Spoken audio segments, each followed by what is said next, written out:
Hello and welcome back to Evandale and tonight's episode of Kill City Sinners, a Cyberpunk jaunt. We haven't streamed in a little bit of time, so we're going to give you a brief rundown of the campaign so far. The Sinners are over here, residents of Kill City, a megatropolis that is completely owned wholesale by the various corporations, within all of which is overseen by this massive intergalactic corporation known as the Syndicate, of which we actually hear very little about. Most of the affairs in Kill City are all about the individual, and that is exactly where we are picking up tonight.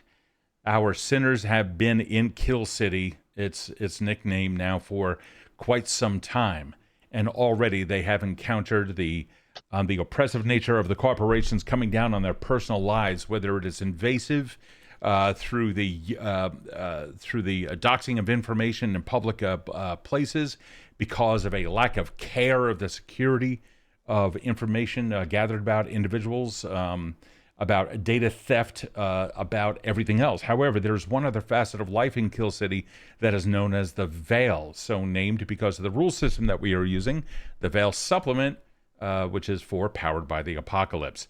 The Veil is the augmented reality that so many people within Kill City engage with in order to just do daily things. Engaging with smart devices today might be calling out to a personal home device or something along those lines to turn on lights. But over there, it is so much more. The Veil can also regulate medical equipment, your own augmentations or cybernetic implants, and what have you. Meanwhile, the sinners themselves have undergone some major problems concerning all of these things. And just recently, one of their own, Kode's mother, aka Mama V, who had been the recipient of a successful surgical implementation of three types of augments, an eye, a spine, and a palate for the tongue. Unfortunately, while they all believed that this contraband equipment was not being picked up or sensed by any corporation, we have since found out that a repo team came in and took all of the stolen equipment out of her in a rather brutal fashion. With the characters now having buried Mama V and explosive emotions occurring 2 weeks ago, I believe it was. Wow, it seems so much sooner than that. With explosive emotions, we've seen a subtle change in the sinners that remain. Now, the sinners, by the way, is not just these three. There are various other NPCs that have latched on to help out our friends here. Dietz, a person who is essentially a hacker extreme, but deals mainly in the contraband pharmaceuticals and augmentations. His husband, Taylor, pretty much a pseudo-security specialist, but of the brute force kind.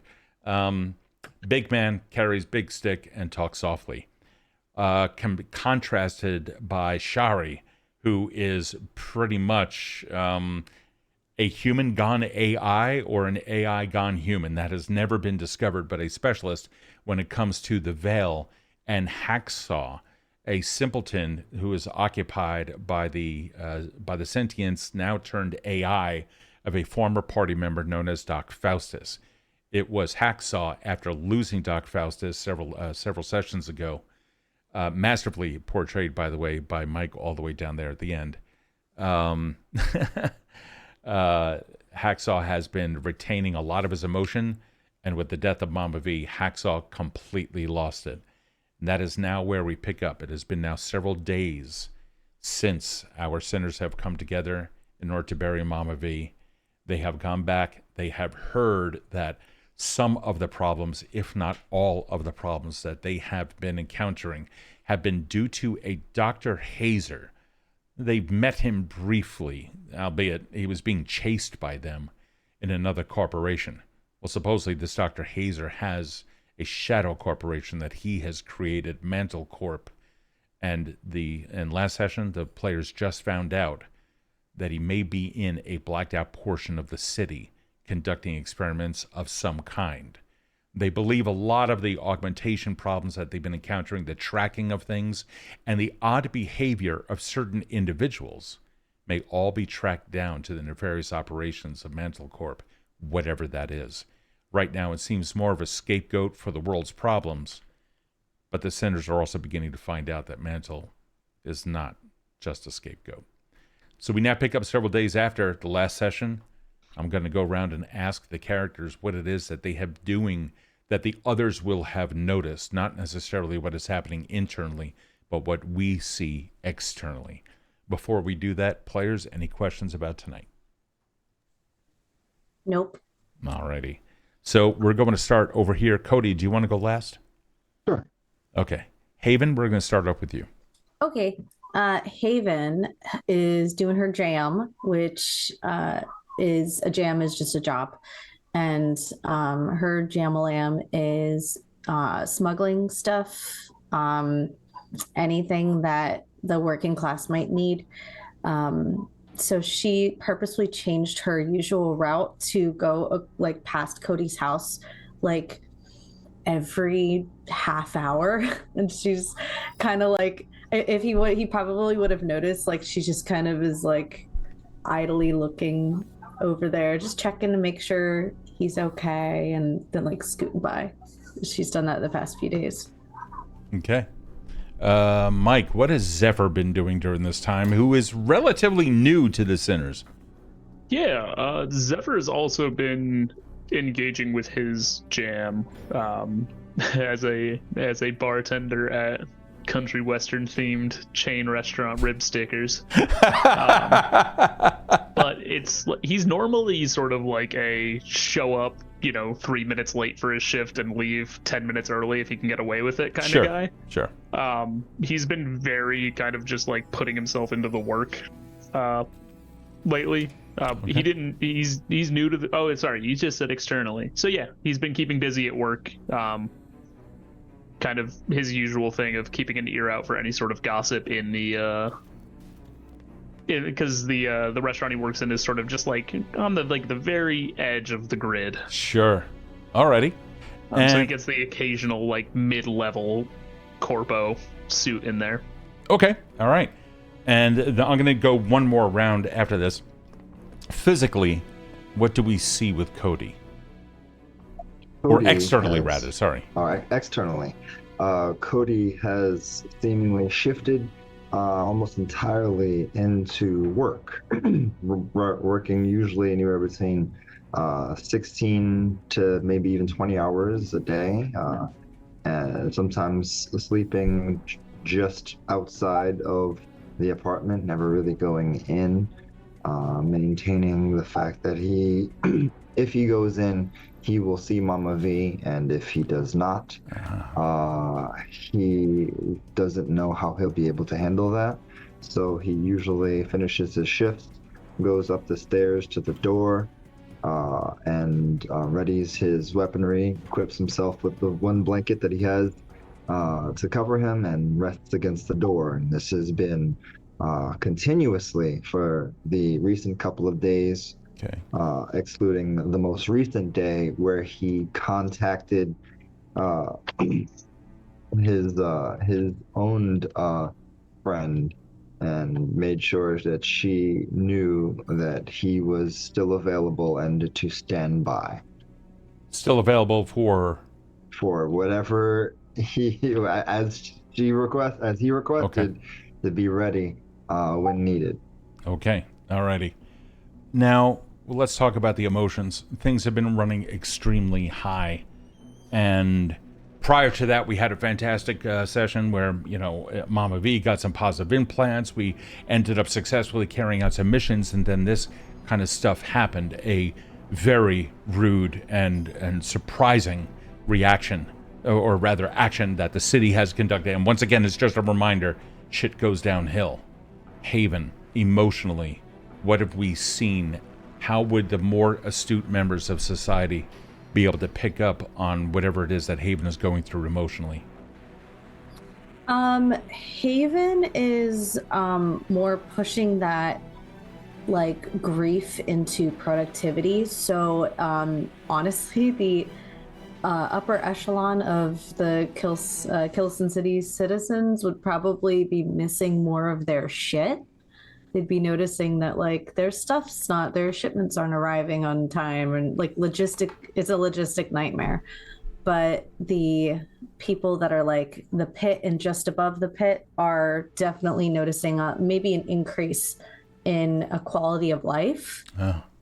And that's due to just her putting an extra emphasis because of like who Mama V was to her. Okay. In the short amount of time that we have known Zephyr, we've seen him be fairly upbeat. He's got some things going on, but most of it resides just under the surface. Have we seen any change in Zephyr's personality since these realities came to light? You're muted. I was talking to my dog before. Dogos are important. I think every time Hazer comes up, or what happened to Mama V, is the sort of like jovial front kind of slips, because those are the kind of things that Zephyr is so adamantly against, is the idea that a corporation can, poison your water, that in turn will make you reliant on their cyberware that they can just decide one day to come in and repo from you. Yeah. So that's just the while way he it didn't is. know Mama V personally, this story resonates with him. Okay. And lastly, we come over to Kode. Those of you that have been kind of passing by your house just to see if things are okay, or those who have been actually checking in on you, if you were to average out all of their perceptions of Kode's demeanor, which usually is realistic, it is pragmatic, it is also tainted with a little bit of, to absolute despise a lot of augmentations and cybernetics. Now, Kode doesn't have any. Completely an outlier within a cyberpunk society. But Kode has always been outspoken.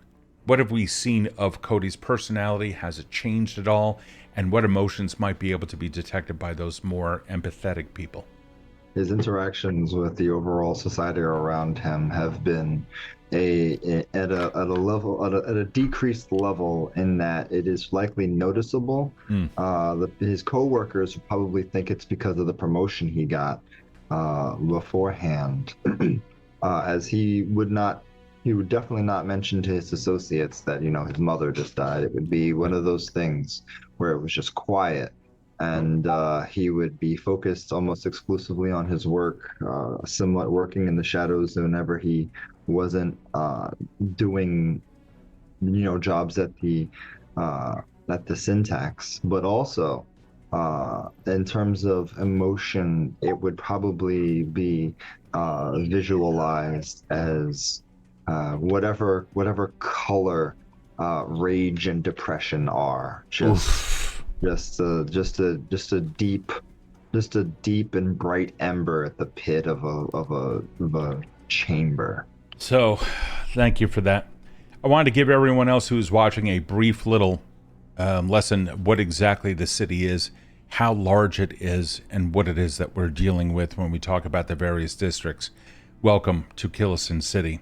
The place is absolutely huge, and the majority of the action that has been taking place has taken place right here at the center's headquarters, just outside of the pit, a loathsome area where that used to be a massive water cistern.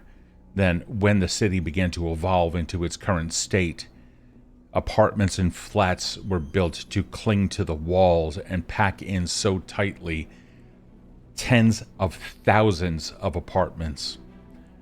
Just outside of that, however, we find our center's HQ, somewhat decorated just a little bit with whatever it is that they can afford. That is where most of the operations take place. However, if we continue up here to the north end, we can see that there's the syntax. This is Kode's employer, and above that is Kode's flat. Quite some distance away from his friends, and so isolation sometimes plays into it as well. Other actions have taken place here within the grid, an area that is known for its corporate headquarters, heightened security due to UCUs or urban control units, all private police owned by corporations. many of them simply conflicting for control of the streets over the citizenry. These other areas, these blackened out areas, are areas where electricity has been cut off, or power in general, where sometimes the citizenry must rely on generators or whatever else that they can. And that is where tonight now picks up. We find our sinners once again inside of their HQ. Everyone is off work. It is at night. Or I should say just the beginning thereof. The sounds of the street still out there, reminding you life continues, almost without concern for human life. Take it away, guys. The world is yours. A phone call is brought up on the group network with a new set of digs that Kode finally put on this day. Zephyr, you in? Yeah, I'm here. Haven, can you hear me? Yeah. What's up, buddy? How's it going? I seen you lurking nearby. I know we have things to do, but no big jobs have come up. I haven't heard much from, Deets or anything, and I guess Anon is also having a hard time trying to lay low with the craziness that's happened in the recent weeks, but I think at some point we need to meet up. I can head down to you guys after my shift is done if you guys are down. Yeah, we're here. We weren't expecting to see you, to be honest, but yeah, come over whenever. Yeah. All right, Yeah. I'll be down. 3 heads are better than 2. I'll be down there within the hour, leaving you guys the local. The hour that passes by is tainted by the city's presence.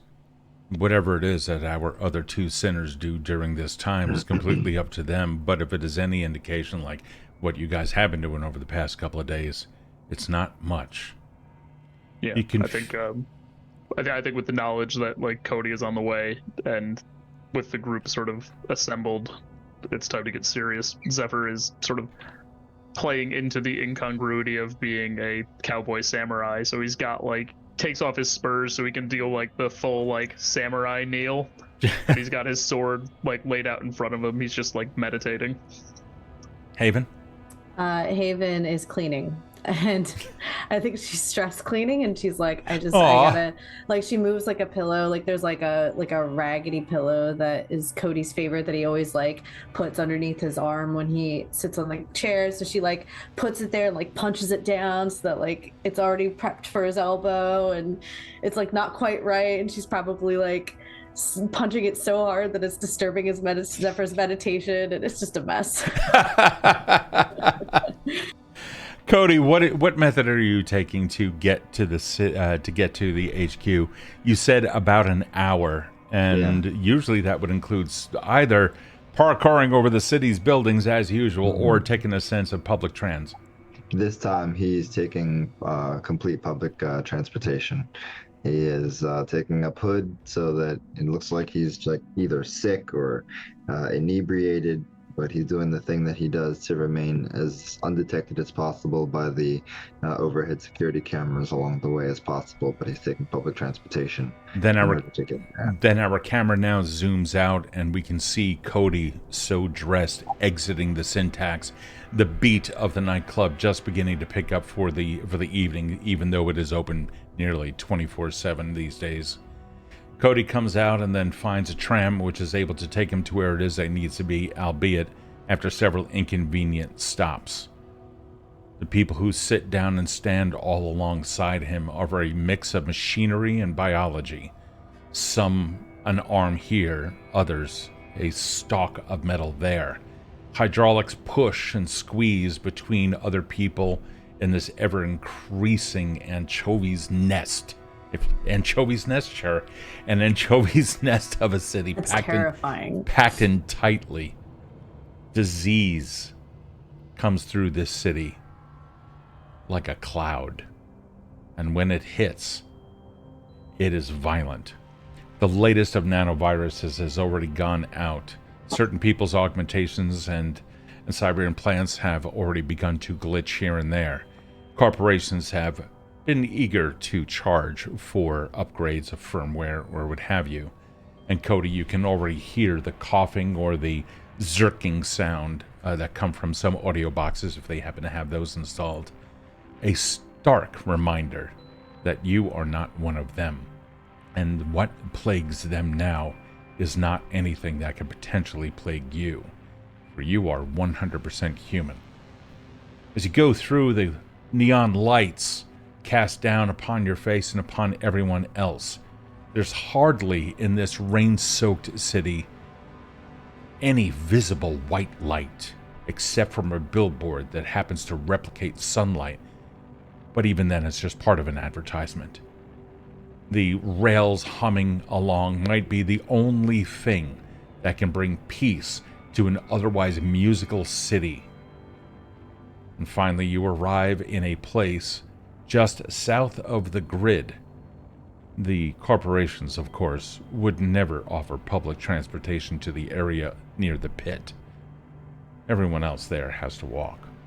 And this is where we now find you. And the drone that has been following your action all along is just a simple person's drone. And they now zoom out and begin flying away to observe a dog peeing on some building corner.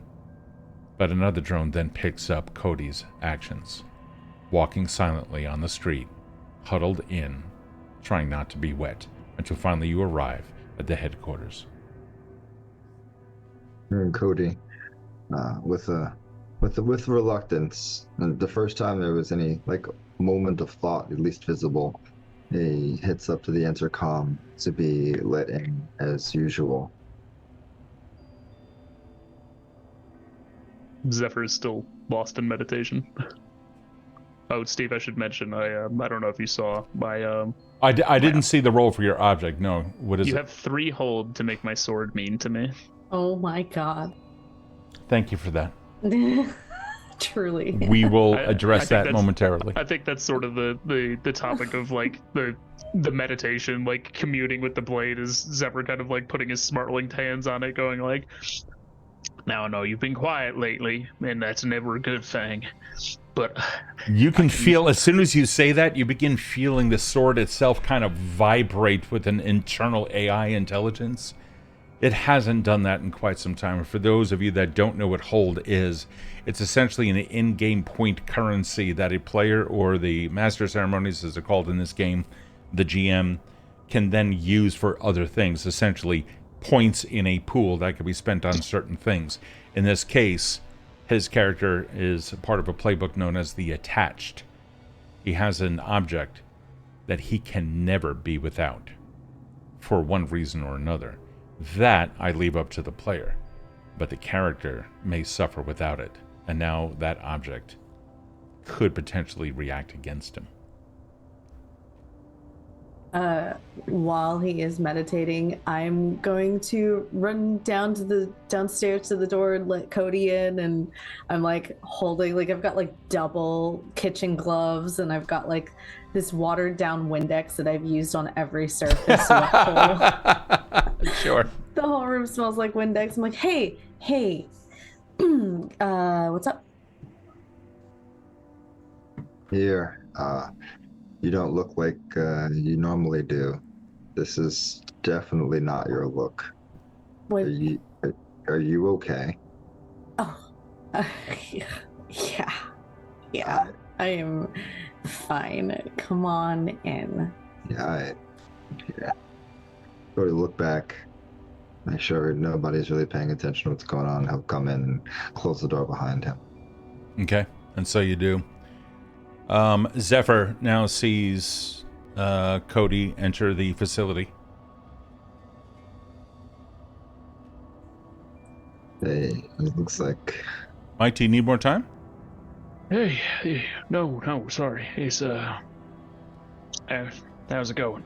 Lost myself there. Yeah, you all right, buddy? Look who's here. Howdy, Kode.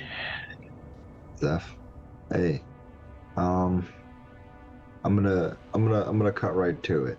I think we gotta We got to do some I hold out sinning. the sword. What? Cut right to sword humor. Sorry. Yeah.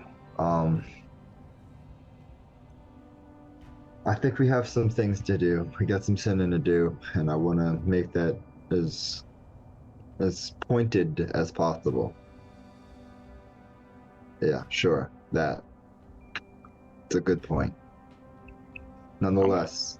I just won't capitalize on any more of them. You get the point of it. You're fine, and there goes another point to you.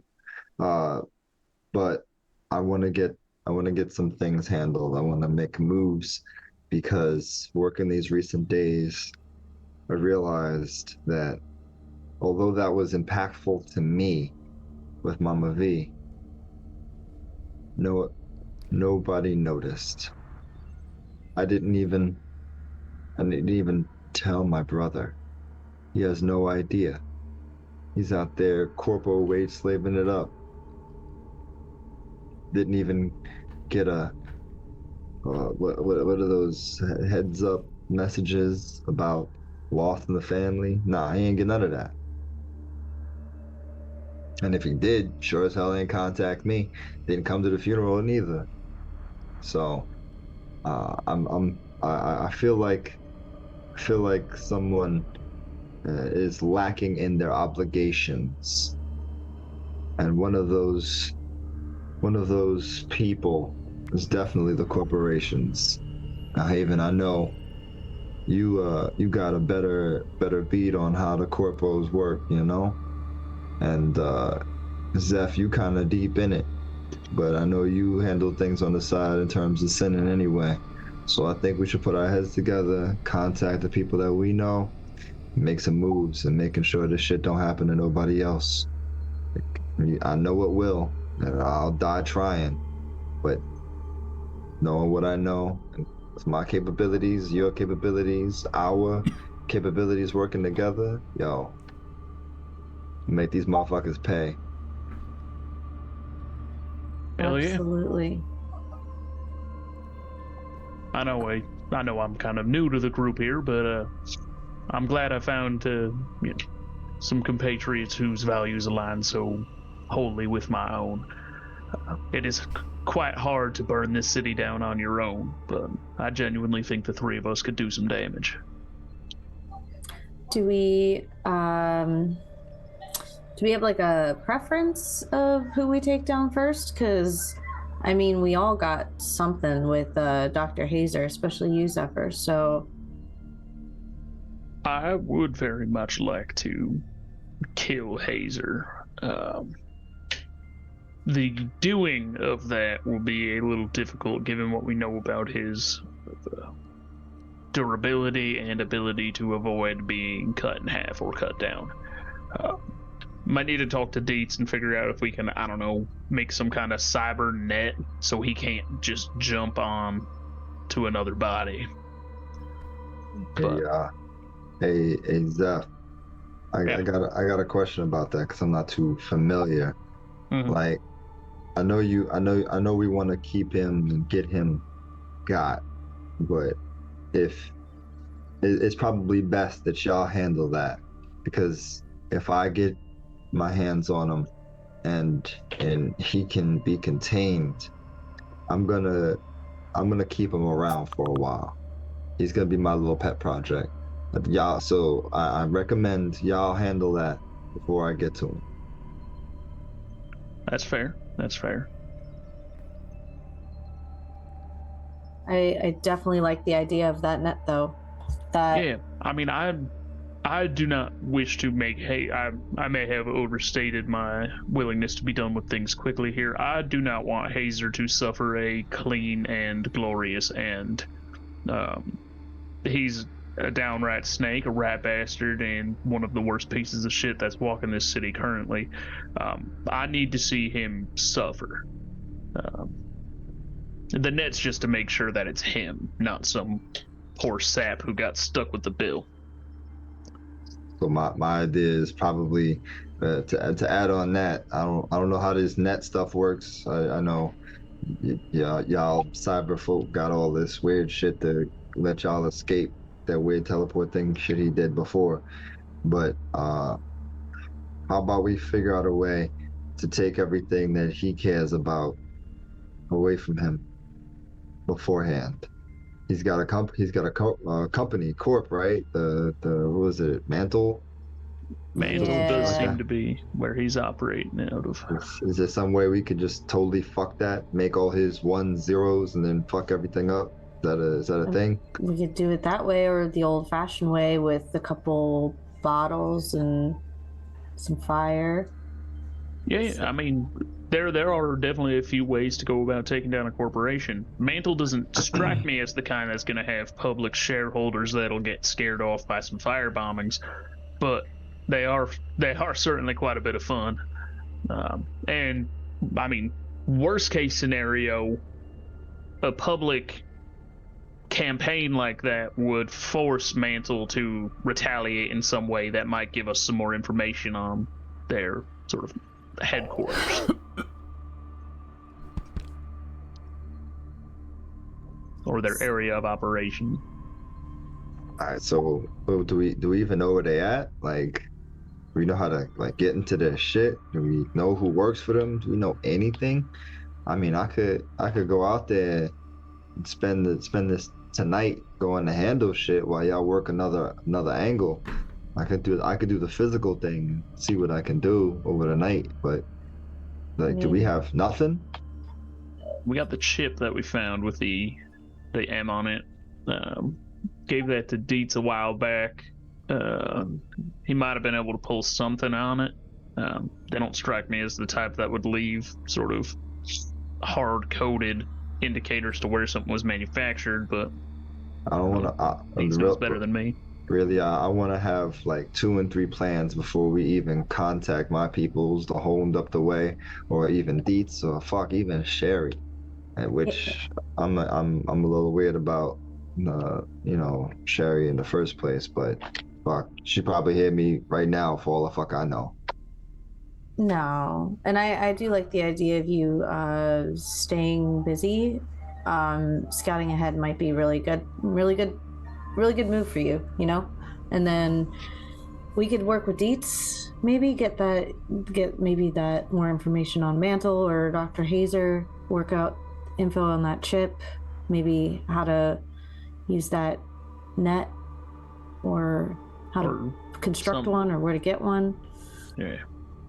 I managed to muck up a couple dozen creds, so I'll be all right. If y'all need some funds, let me know. It's come out of my pocket. Let's get this shit done. I'm gonna go head out. Y'all need me for anything before I go? No, I'm okay. All right, I'm gonna keep my comms on. Yeah, just stay safe. With that, life seems to return to normal just for a little bit, if you define normal as being the daily grind within Kill City. It has been some days since the assistance of Dietz and Taylor and Shari and even Hacksaw has been made available, but their presence is usually welcomed, and today one reaches back out to the comms within the HQ. This is a direct comms, not going out to the personal comms, so Kode, you won't be in on this just yet. Hey guys, you there? Yep. Hey, Dietz here. Listen, I've been taking a look at that chip and trying to run some signatures. You remember when we took a look at some stuff with Shari and Anon was also looking at it? And there was some tech there that was being used that seemed like out of the norm. It had signatures that aren't normal. Well, there's a lot of communication frequencies I've been able to isolate, but I've not been able to decrypt. And I kind of found a couple of locations within the city that seems to be concentrated in one area. It's gonna be out in Shade City, out to the west. Can I get into more detail? I mean, you're all together, I assume? Cody's not here, but Yep. hold on, I tap on my glasses and call up Kode.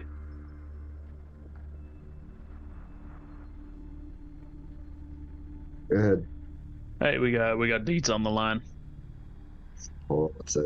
Hey, Cody, man. How you holding up? Doing the job. Yeah, isn't that always the way? I don't know if your advisors can be able to pick up on this, but I'm going to send you out a map along with everyone else back at the HQ. We're going to move over to an encrypted channel on this. We may have to upgrade your visor. You let me know if it comes through, okay? This is the one that Anon sent over, so it might be updated. I don't fucking know. I'll give you access so you can look at the. Okay, if Anon did it, then yeah, chances are the firmware has been upgraded, so. Alright guys, check this out. Shade City. Blacked out region. This whole place just out, like, what, maybe 20 blocks just west of you. This entire place had its electricity cut. It was a corporate move in order to squeeze out the residents of the area, but they ended up rising up against the various UCUs that came in to evacuate everyone. Well, they called it an evac, it really wasn't, of course. But they decided to stay. Well, I started isolating some signals. And check this out. Now, mind you, Taylor and Shari and I have been working on this, and even Hacksaw to some degree. We're trying to get you guys answers, because what happened just isn't fair. So first off, check out these locations. In each of these, we're looking at some frequencies and data packets which are really unusual. These are the only 3 in the entire city that all occur in a single district. There's like 1 or 2 in a couple of others, but they always move. These pretty much stay exactly where they are. Now, we think it contains, the packets themselves, again, they're encrypted. I cannot decrypt them. And what they're containing, I think it could be pointing to some kind of secret tech related to the stuff that we've seen in the past. But I'm not the only person that started encountering some stuff. So I'm going to turn this over to Taylor. Hey, love, take a look. Come here. Hey, guys. Hey, what's up, Taylor? Howdy. Hey. Condolences. Let's get to business. So, Deets here has done an exemplary job in trying to locate a couple of things. However, I also took a look at some stuff. We got some recent demands for some high-end, off-market med equipment and some supplies. And these things in particular that are being ordered, usually associated with really high-end surgical procedures or biotech research. Hold on for a second. Can we send this out to them? Right here? Alright. Okay, hold on for a second. Deets is going to send this out to you. Okay. Mine's the blue. Deets is the gray. These are the areas near Shade City. Again, a couple of other drops have come in. The radius of my circles are the delivery points. They've all occurred in these concentrated areas, each of them 4 to 5 blocks, but the largest circle has 7 blocks, 7-block diameter. Each of them have received more than 5 shipments just in the past 2 weeks. That's what makes these stand out. Now, hold on for a second, because I'm pretty certain Shari also has something here for you. Deets, can you patch in Shari? Yeah. Shari, you there? Shari. Hold on, guys. We're trying to... Something's on. Something's wrong. Hey, hello? Are you guys there? Yeah. Yeah. Can you hear me? Real grainy, Yeah, Sharon. barely. Hold on, there's something going on here. Hold on. This is what she's been talking about. The veil in certain areas has been shutting down. There's been distortion. That's Sounds not like she's- supposed to happen. No, like she's in the it's dead zone. impossible. Guys, Who you even there? Yeah, we can hear you. who even benefits from that happening? I mean, Listen. Oh, God damn it. Alright, Taylor, Dietz, I'm coming over to you. Alright, I don't know if you're able to hear that, but she's coming over to us. In the meantime, here's the information she came up with. Now, she's saying that these odd disruptions in the Veil itself, keep in mind the entire city keeps the Veil alive through a mesh network, most of it in neural chips implanted in everyone. And I do mean nearly everyone. Kode over here might be the only one where it isn't. So, let's see, I'm reading her notes, and Dietz, can we make this available? Okay. The pink areas are where she's noticed these disturbances. The larger of them all have been an entire area that was wiped. This took place about a month or two ago. It happened again 2 weeks ago. Then it happened again and has remained that way for the past week. It has covered that entire area. In truth, that large circle is a bunch of broken up little disturbances all over the place. But the entire mesh is broken in that area. Down to the southeast, just outside of the taint, you have an area here that was powered. This one stands out. The power coming in from those whole areas seemed to have created a disturbance in that area. This was the very first one that occurred and has maintained 100% veil disturbance in that area. In other words, Shari can't go there at all. And if you tap into the veil, all your neurotransmitters, everything, get fried. Lastly, the small one. Tell me if you don't notice something. There's an overlap. There's a single point there. Exactly. Dietz, take it over. Alright guys. Single point. I've sent a drone out there. I also sent out a couple of others. You know, Andromeda? Well, Yeah. she's been in contact and she's been instrumental in this. She has a couple of friends who live in this area. And there's nothing there. It's an old broken down building. Which is to say, if there is something there, it's hiding in plain sight. But there's no security systems. And when the power was shut off, everyone evac'd. So if something is happening in that area, it's gonna need eyes on personally. We got a prioritization system or something. Maybe like we go to that first dead spot and then run the trail, because it looks like that little very tiny overlap spot could be the only thing that we have for figuring out what the fuck is going on. But Yeah. we want to make sure we know what we're getting into.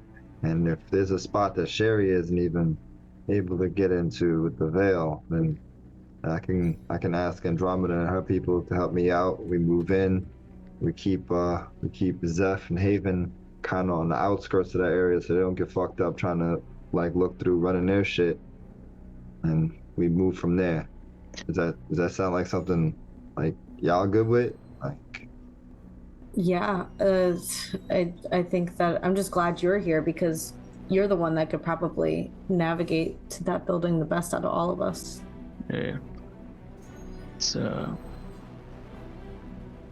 It's quite a lot of business for Shade City.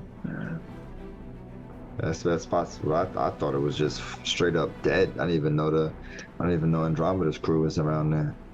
Oh yeah, there's plenty of people still around there. Is it possible that it could be underground?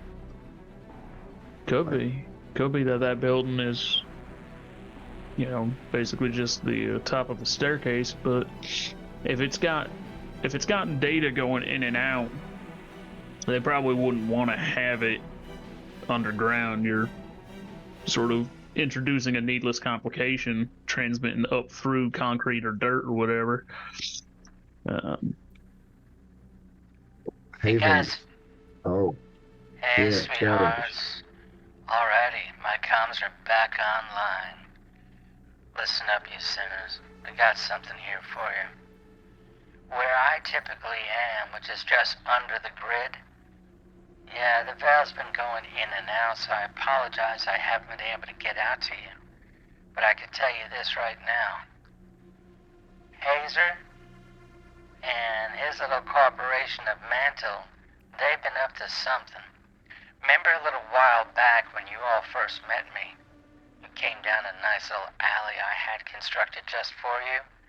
And then a simulant came out and kind of greeted you, but then changed appearance. That is tech that they've been using on people. People changing appearance? Quite. But it's less in the veil and more in reality. It's an odd sort of thing. It's obviously not a physical transformation. That's impossible for the most part. And it's entirely different to have your entire consciousness uploaded to the veil where that's all that you ever experience. And kind of experience the real world through monitors and imagery. And these people are undergoing a change of a sort that I can't figure it out. It's almost like a secondary veil, and to be honest with you, I've been living in the veil now for a very long time. And when I say I've never seen anything like this, I do mean it. Hazer is on the verge of doing something. And I'm not certain what, but he's fucking around with my own existence and the existence of hundreds of others just like me. So, careful of your augmentations, careful of your behaviors. Each of you need to start looking after each other too. I got my eyes on these two goons over here. I don't know who else you need eyes on, but look after each other. I got a squad of Hound that are pretty adamant about making sure we get this squashed. So I don't know how it could interact with them. Do you have any idea how it affects the meat? Oh, it affects the meat in certain other ways. I think that's the more insidious part. Some of the stuff that they've come across, it wrecks the brain. Not implants or not.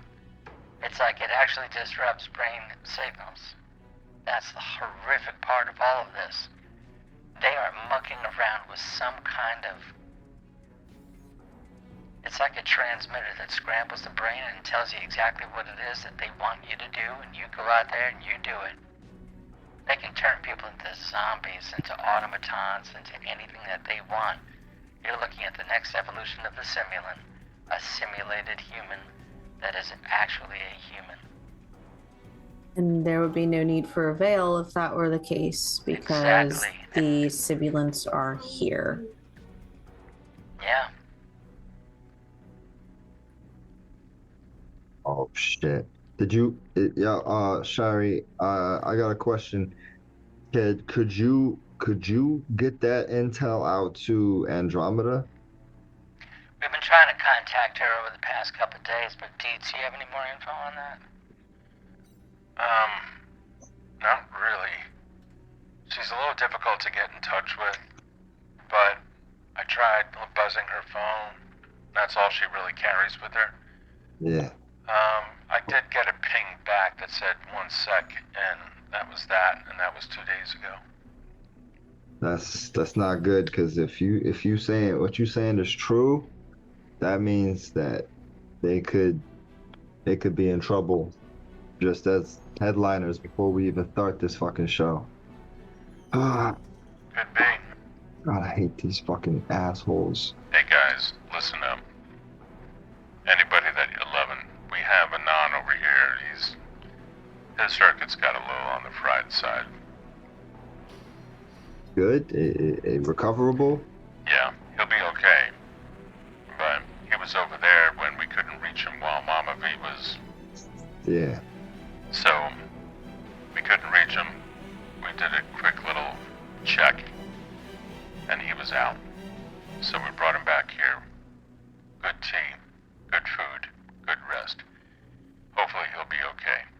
I haven't seen Hacksaw in the past several days, though.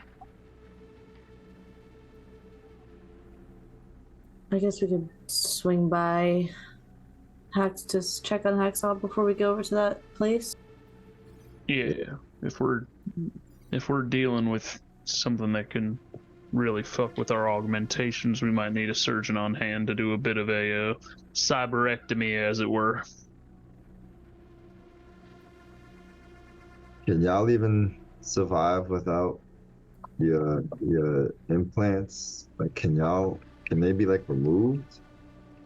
I'm not too certain. I mean, I don't know about Haven. Me personally, I've got the arms, and I gotta click one of them off. I go, these are detachable. I assume he could take the mount off, no problem. I do need them for other reasons, but and then other than that, I just got the chip. Yes, it's that chip I'm worried about. Yeah. But Zephyr, you feel it's almost like tinnitus. It takes over. It's like buzzing in your ear, and you know it's internal. No one else can hear it. And it's resonating at a frequency that's actually causing harm. And you feel that within. And God. It's coming from your object. Damn. I put one of my hands on it. Like, I just in my head, what do you want? nah, I'm trying to figure out what's going on with your implants, if it can be affected. Like it is right now. Are you good? This is not a this is a how to describe it? This is more of a hostile work environment than external manipulation. I need to go talk to my coworker real quick.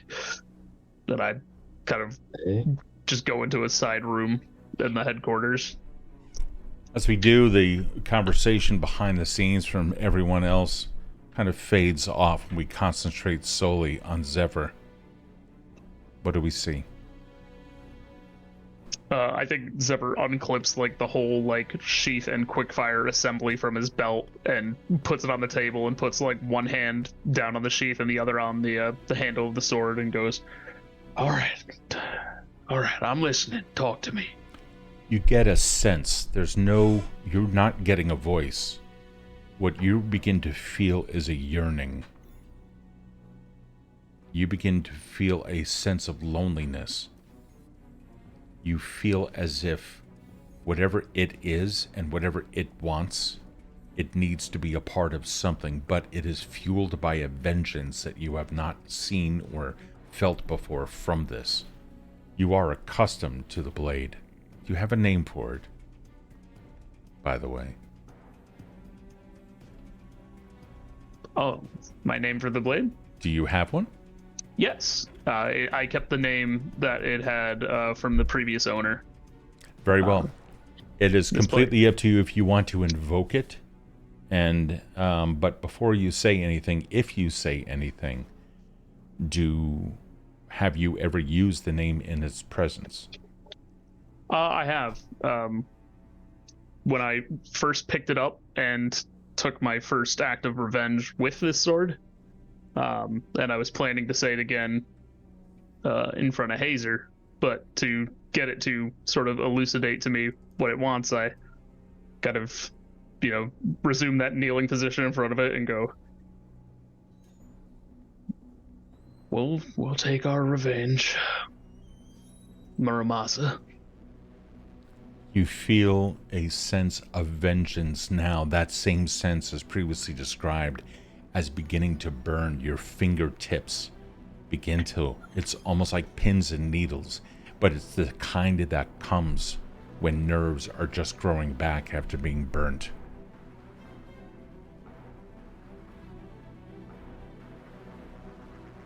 All right. And I think I just, I draw the blade like the barest, quarter inch of steel. And I guess the nearest flesh to my arm is up on my elbow. And I just kind of a quick, little and then sheath it again. It goes quiet for a brief moment. A sullenness, a vacuous, empty shell. that once held emotion goes dead. And then something even worse. A hunger replaces it all.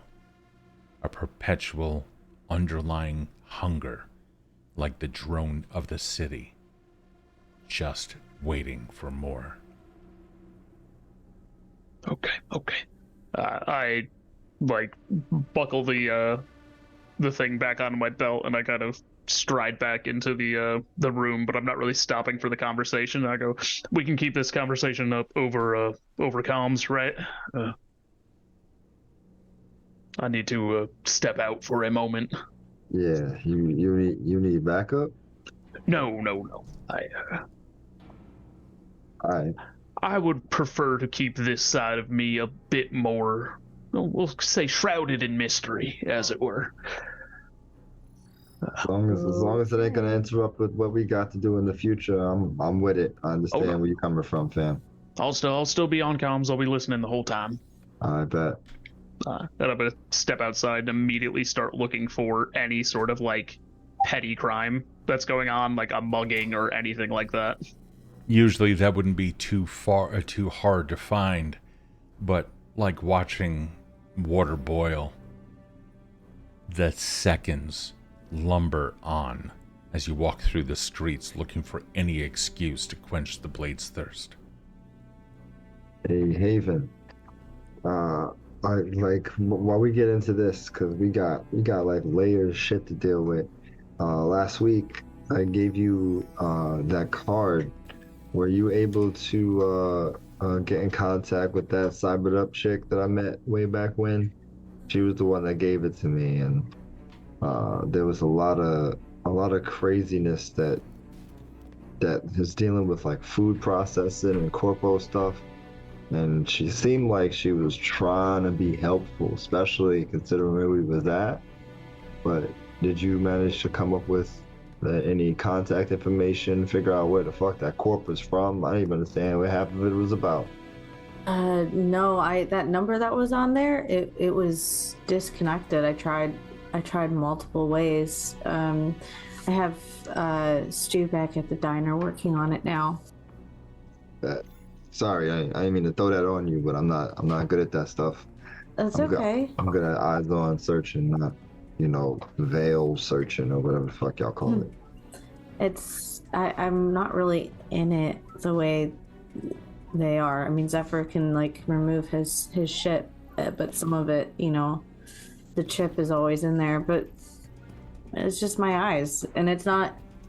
I mean, I need them. I need my blinders because it can get to be too much. But yeah, I feel that. Yeah, it's a lot, and I can only imagine how weirdly dark and colorful it is at the same time for you right now.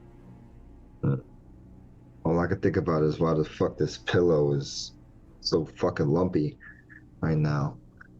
Do you need another one? I have this one right here. No, No, I got it. It's cool. It's in the shape of a pizza. Sure. Here, I'm gonna put this under your. Yeah. There you go. That's. I mean, I guess that works. I appreciate it. But so the next step, we gotta get as many contacts as possible. I mean, like, all my peoples that I had, fucking, they're off grid right now. I don't see how they can help me. Fucking, my brother works for 2 fucking corps right now, and that's not working out. And I'm not getting in contact with him with fucking 3 shells. I'm not going to 3 shells. I say, hey, you see my brother? I gotta tell him that his mom died. Nah, that ain't happening. So that one's out. Fucking Anon is fried right now. Fucking, we gotta get something. We gotta get in contact with Hacksaw. He's not picking up on the comms or nothing. So I think the first thing we need to do is find him. Then maybe something else. Like, yeah, you got anybody, Haven? I mean, I just have like my network, but they're all real fucking busy. Like, You know, they're all doing their own shit, running supplies and everything. Yeah. I'm actually a little worried about Zephyr because I've never seen him. That he's usually like super cool, and that was weird, right? That was weird. Yeah, that was a little off, I guess. But he said he had his shit together, and we all seem to have our shit together when we got things to do. So if he wants to do it himself, so be it. But if he wants help, we'll do what we can because he's gonna do the same. And as the conversation in the headquarters can still clearly be heard, we continue our visuals in a slightly different manner. Security cameras across the city typically pick up all of the residents' every move, many of them picking up on heartbeat and facial reactions and micro expressions as they look at advertisements, only to better serve their advertising and marketing needs in the future. Our concentrated focus right now, however, is on one particular camera, whose pan just happens to match the pace of Zephyr as he walks through the streets, hungrily looking for something. What do the cameras see? I think it is sort of like an alternating, like one camera tracks him, like walking down like the side of a block in his usual, like sort of exaggerated, like cowboy swagger, like one thumb like hooked in the belt loop. And then turns the corner, and as it cuts to the next camera, it is like very like straight backed, like hand like right below the guard of the sword, like proper steps as he walks down the street, and then just switching back and forth as he's looking for any sort of crime that he can intervene in. If we were to take a heat map impression of the emotions running high on him right now, what would we see? I think it's a lot of like anger, but not like outward towards the world. It's a lot of like self-resentment and a lot of guilt and a lot of sort of indignation almost. Is it helping him or hindering him in his hunt? His emotions? Helping. Like, this is not... He does not like being this person. He will do whatever he needs to get out of this.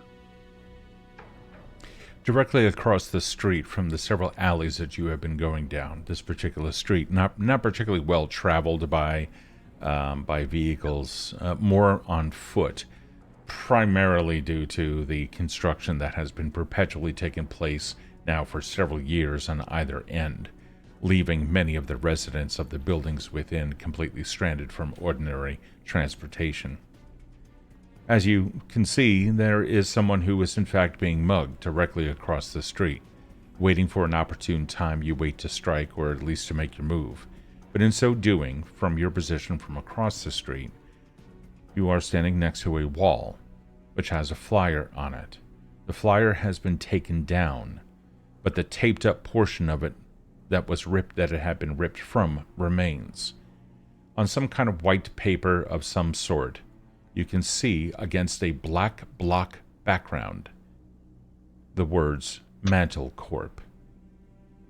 And at the bottom, which had also been taped, meaning that the middle portion of it had been ripped away from the wall, you can see Revolutionizing Humanity. Note: participants must be 18 years or older. All medical procedures and experiments will be... And then as you glare at it, you can see it begins to come alive, and then you can hear a voiceover. All medical procedures and experiments must be fully explained to participants prior to participation. Mantle Corp follows all laws and ethical guidelines in regards to human experimentation.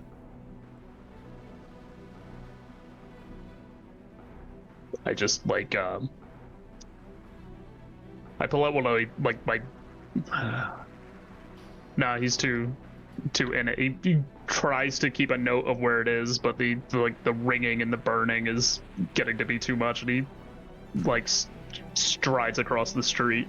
From across the way, we can see another security camera capturing barely any of the action of the actual mugging, and instead from across the way we see a burning Zephyr coming directly towards it. What does the camera capture as you lay down vengeance? So it's like a very loud, like almost like a horse calling whistle. And then as soon as the guy who's doing the mugging, or girl, equal opportunity, or dad, who knows?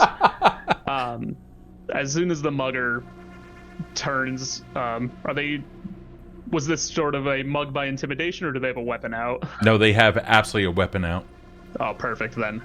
Seeing that they're armed, I pull the firing lever on the top of the sheath. As the sword rockets out, I catch it like halfway out and just sweep it like midsection to shoulder. Fantastic. The victim, meanwhile, what do they see from their perspective? If the mugger was in between us, they probably just see sort of like a line of like red light quickly like flash, and then just like a gust of wind down the alley as Zephyr is sheathing the sword again. The lower half stops responding before the upper half does. The entire body begins to drop almost instantaneously, the upper half not even realizing why the legs have given out. That was quarter of a second, number one.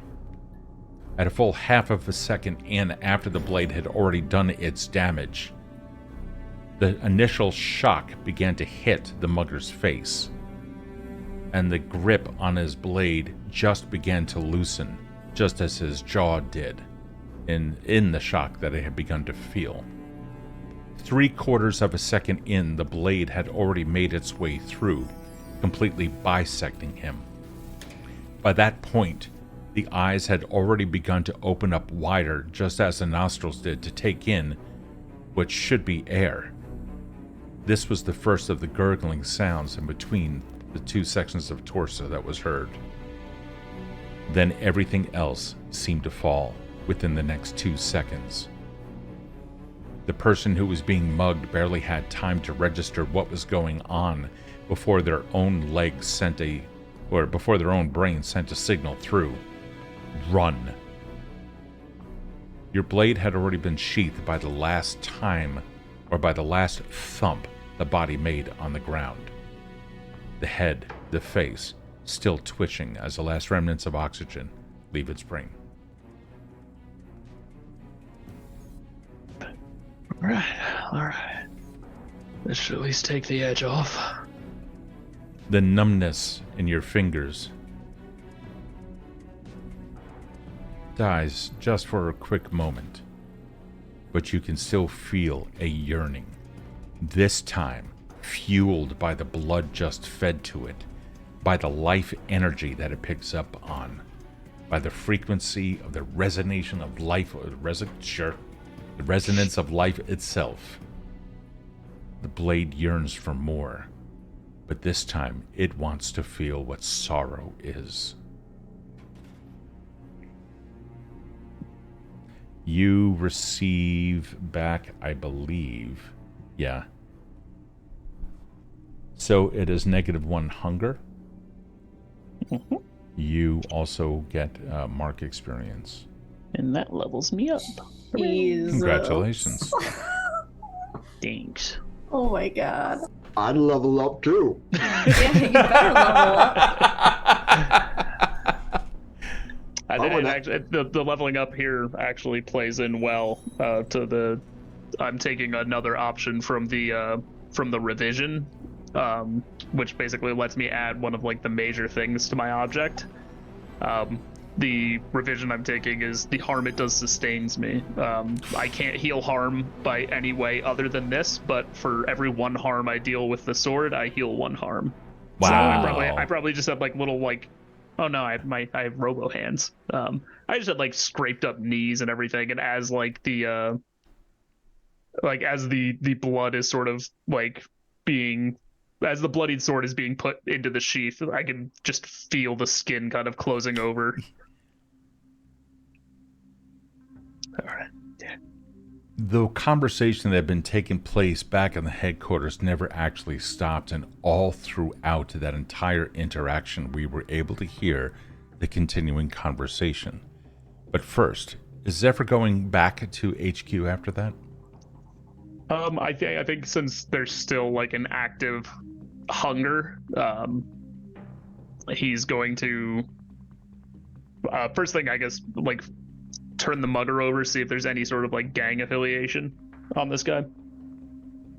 No. In fact, there's no augmentations either.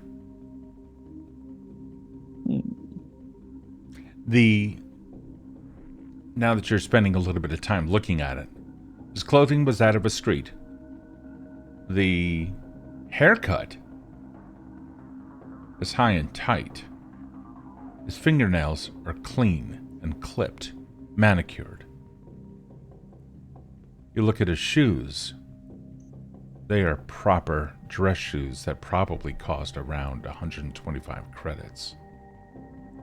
But the jeans and the rest of the clothing, that of the street.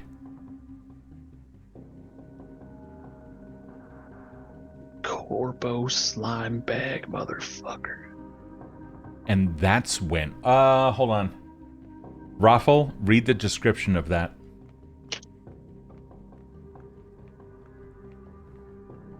Read that description, buddy. Sorry. Go ahead.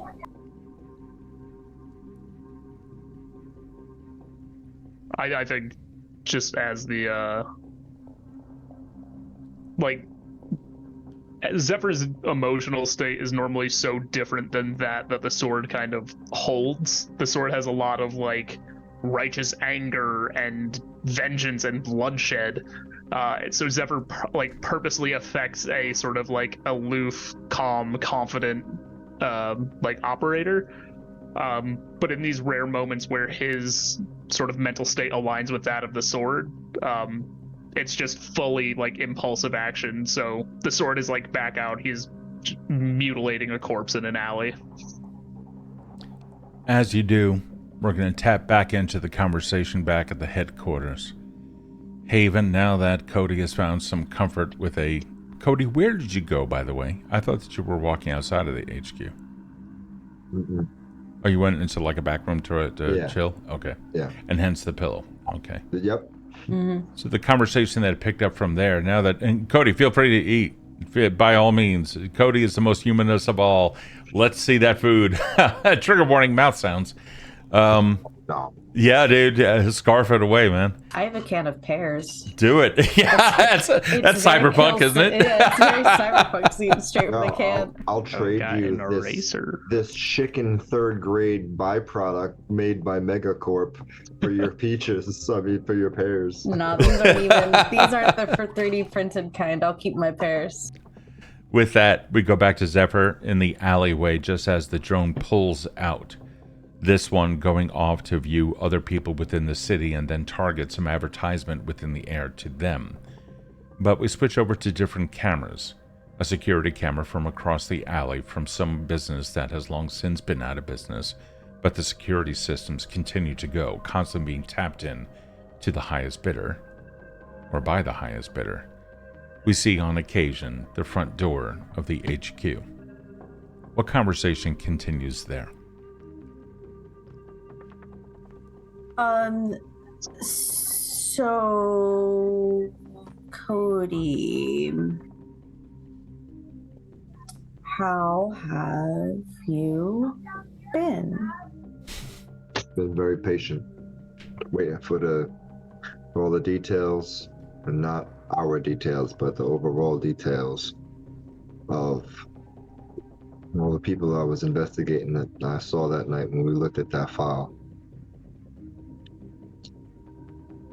We had some names come up, and I'm gonna look and make sure the crew hunts them down and figures out where they work, how they are affiliated with Mantle, and what's the worst way we can remind them that their comfortable lives working for a corporation that does shit like Mantle does, making sure they regret every moment they did it. Sure. I am all for that plan. I'm just a little bit concerned that the of collateral damage. Do you get what I'm saying? Where we're going, if you're that close to them, they're using you already as shields. So you should be ready for those losses. Okay. You know, you don't have to be like at home alone, right? You could stay here or hang out with me. I guess what I'm trying to say is I know you could do things on your own. You're a perfectly capable adult, but you are also going through some shit. Haven, you're doing that weird shit that's fucking with my head. I see you trying to do it. I'm not. Listen, I'm not doing any of my shit. My flow's all under control. I'm just, if it's weird, it's because I care in this case.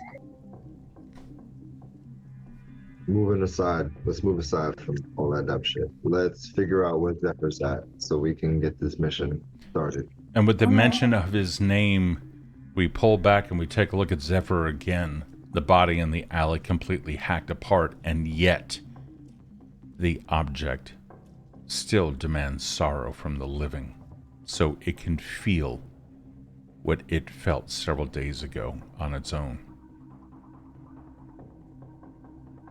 This has been something that it's been waiting for. Okay. Sorrow. You want sadness, you want regret, you want the realization that your time could have been better spent, and the longing for the past that comes with that. But the last bit of its energy before it is expended, it's everything that it has to communicate with you. You do get the sense that it is willing to wait, but it's not going to wait long. All right.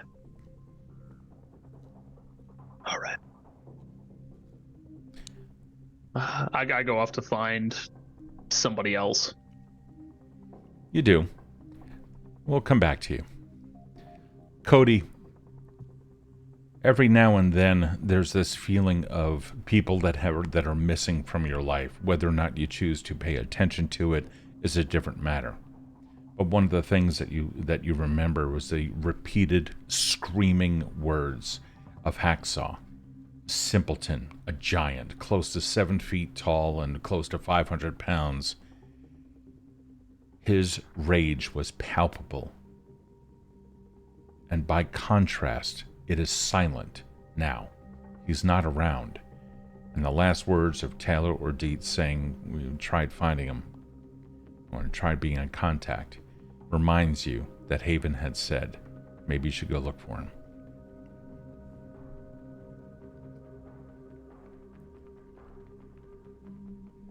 My bad.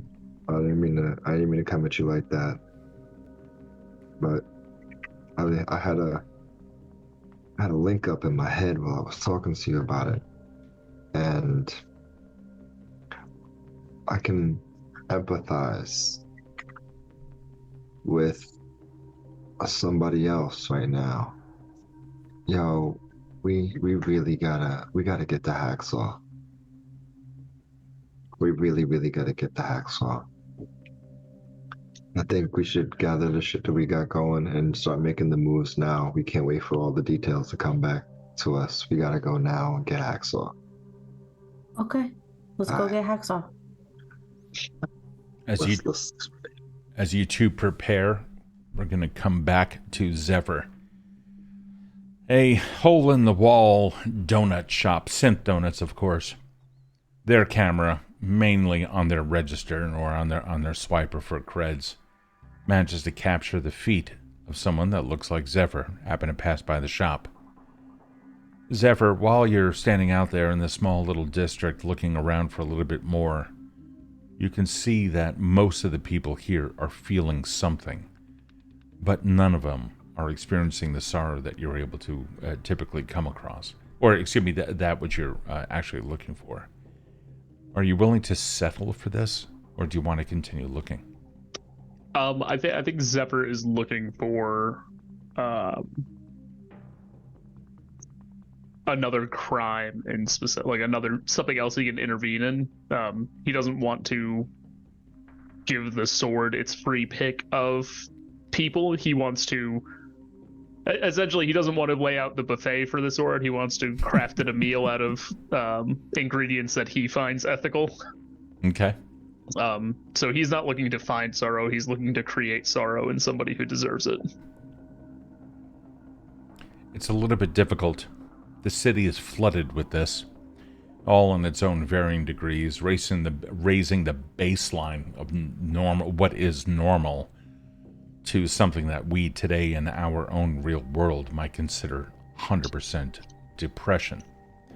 The city is riddled with it. Sorrow is something a little bit different than normalcy, and for some might actually be welcomed. You continue through a couple of other alleys here and there, looking for the seedier sections of this particular section, of this particular sector. You come across somebody laying on the ground, their back against the wall, knees propped up next to a garbage can. What appears to be an auto-injector still stuck in their arm, held in place by a latex tourniquet. Pressing down on the button, a perpetual dose constantly going.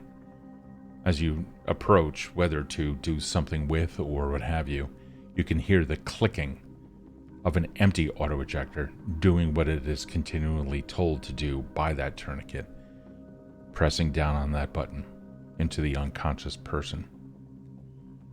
You can feel a vibration off of the blade. You understand that this person has experienced something. But I have to ask you, will compassion be shown? Or are you going to heed the blade's call?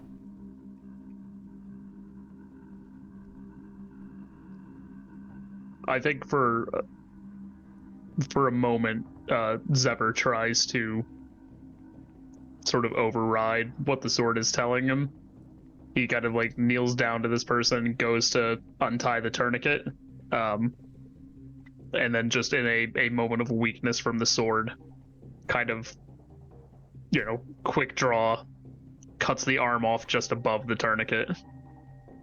It's already been going in now for quite some time. You understand that. The auto-injector's doses have been completely empty, and cutting off the arm won't do anything for them. No, I know. I want to make sure that we're on the same page. However, I will give you this. Roll a state for me, but first, before you do, I want to know your emotions, taking a look at them, understanding the pain that they have gone through and had to go through in order to arrive at that point. I think, especially in the state he's in now, with the sword, like, playing havoc in his head, Zephyr feels, I don't know, it's sort of like a sense of superiority. He sees somebody that is in the gutter and did not have the willpower, the drive, the sense of purpose to pull themselves out of the gutter, and they let themselves languish there. And he's not mad about it.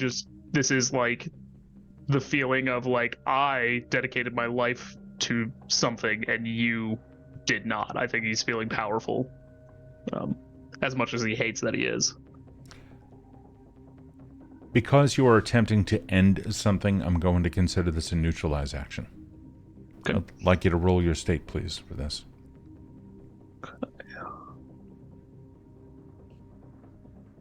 That would be a 10. That's a standard success. Full success. Full success. Do you by any chance have any advanced moves related to it? Just out of mere curiosity. No, I don't have any advanced moves at the moment. Okay. You have full control over the blade.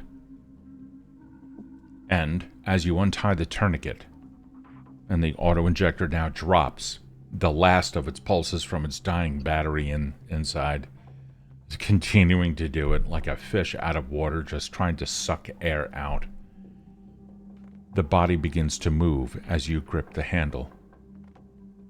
Blood now rushing back into the hand, you can see fingers now beginning to twitch and come back to life. The blade now begins to exit its sheath, all in this quick draw. Again, your senses finely tuned to the passage of time during these times. The hand then grips and you can see it beginning to feel once again. A conscious action. The blade now halfway drawn. What do you do?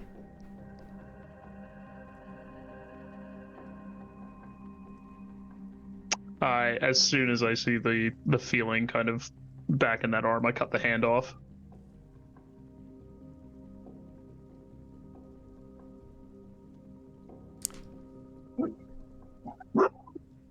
Our scene now changes back to the HQ. 1 sec, I'll be right back.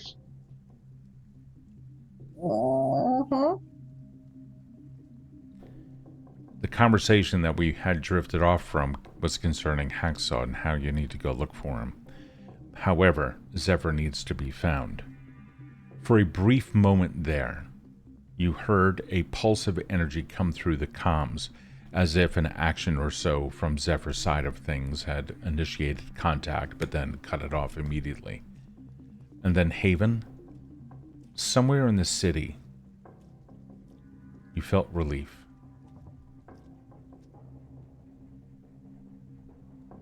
I don't like that. I don't like that.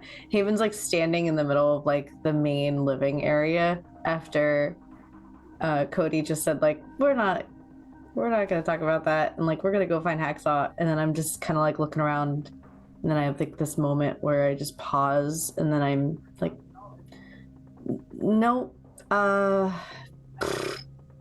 nope, that's not a feeling we have in the city. Hold up. You felt that too? Hold on. You're like a baby empath.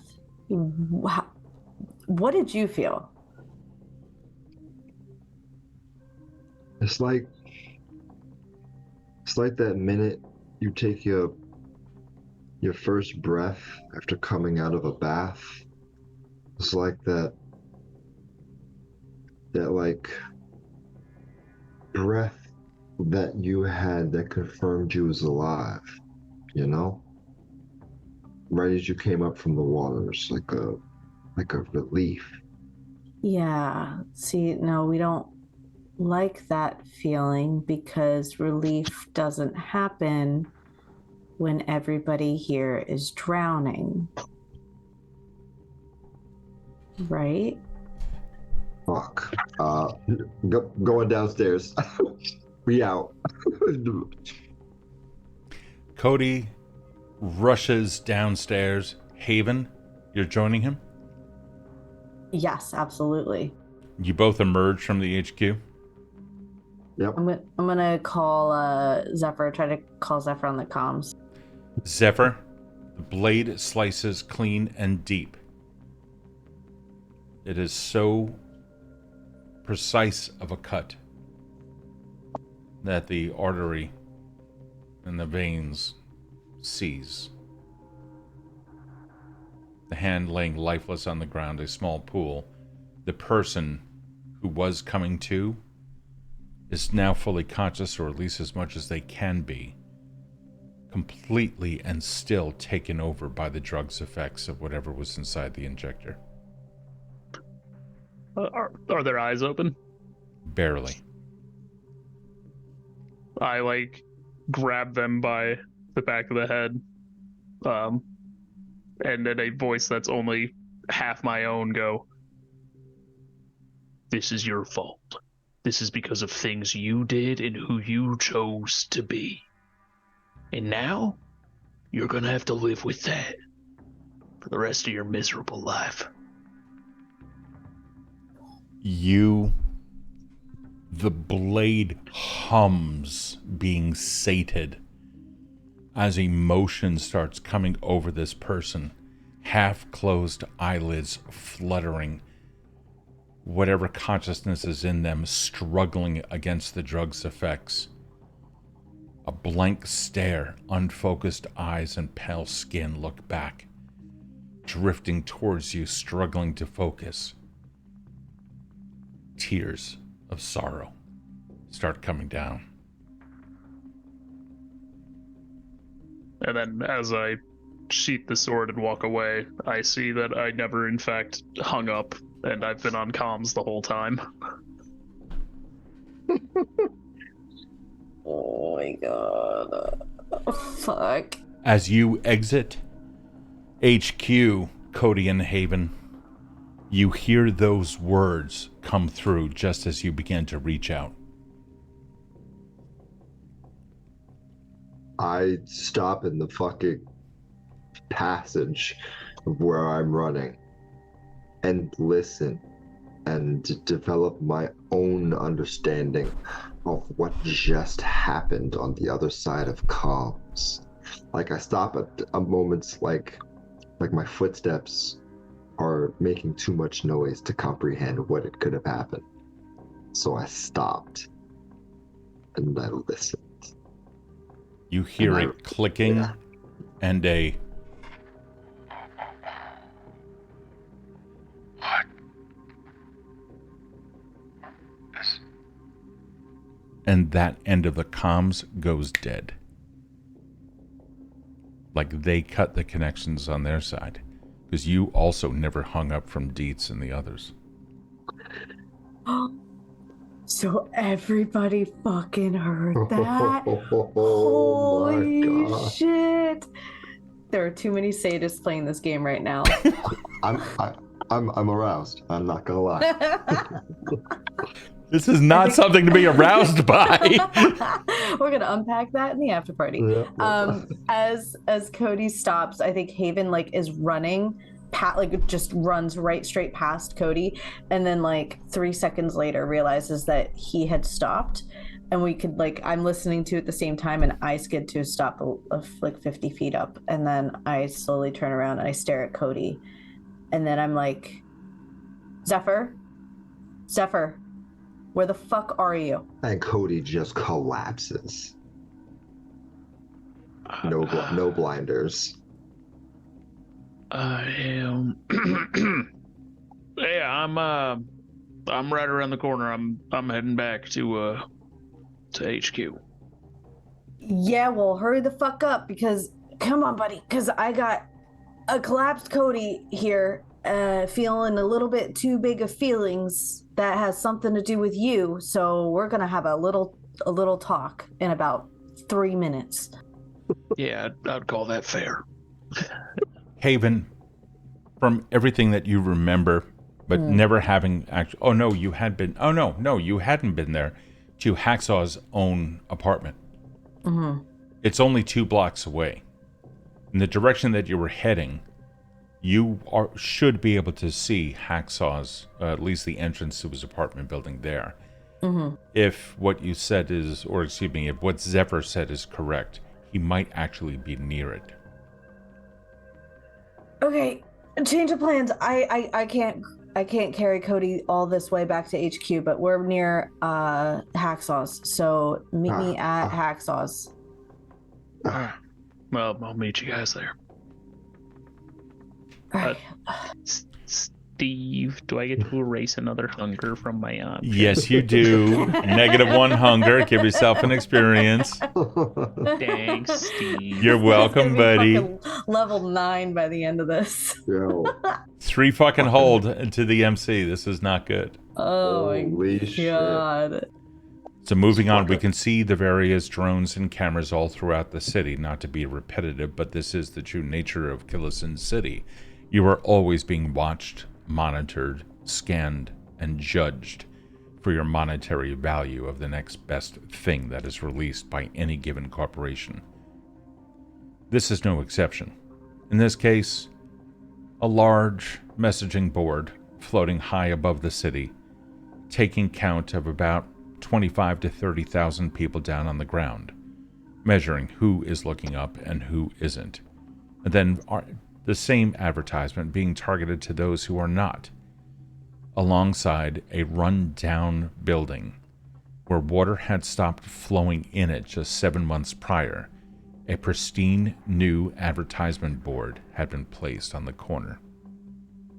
Lit by that, we now see Hour 3 converging on the intersection next to an apartment that our friend Hacksaw also lives in. I think Haven is gonna get there first with Cody, and she's gonna like bust, like bang on the door, like, Hacksaw, open the fuck up, open up, it's us. Upon the first knock, the door had already swung open. No one else is inside. Hacksaw.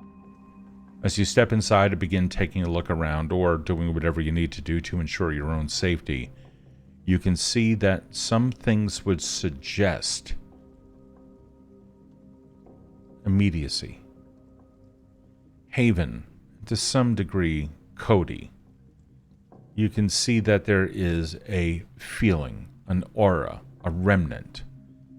Cody, what you receive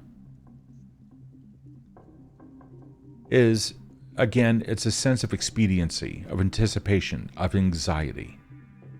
However, Haven, you receive something a little bit more nuanced given your experience as an empath. Mm-hmm. What do you do before I provide you with any info? I'm gonna check really quick, give like a cursory. Is there any sense of like traps being left behind? Because this is a little bit too many people around us have been hurt, so hopefully we're not like targeted or anything. Do you have, as a move of yours, as a playbook move, absorb? I do. You are able to intentionally draw on the emotions around you. Now, typically that's for other purposes, but this might be able to assist, unless, of course, you happen to have search feelings. Yeah, I actually do have search feelings. I forgot if I gave that to you earlier. Mm-hmm. Search feelings would allow you to search for the emotional residue of an area. Specifically to reconstruct events. Yes. I think, yeah, you know what? Fuck it. I'll do it. Yeah? Yeah. Okay. Can you, what are you currently feeling, if I may?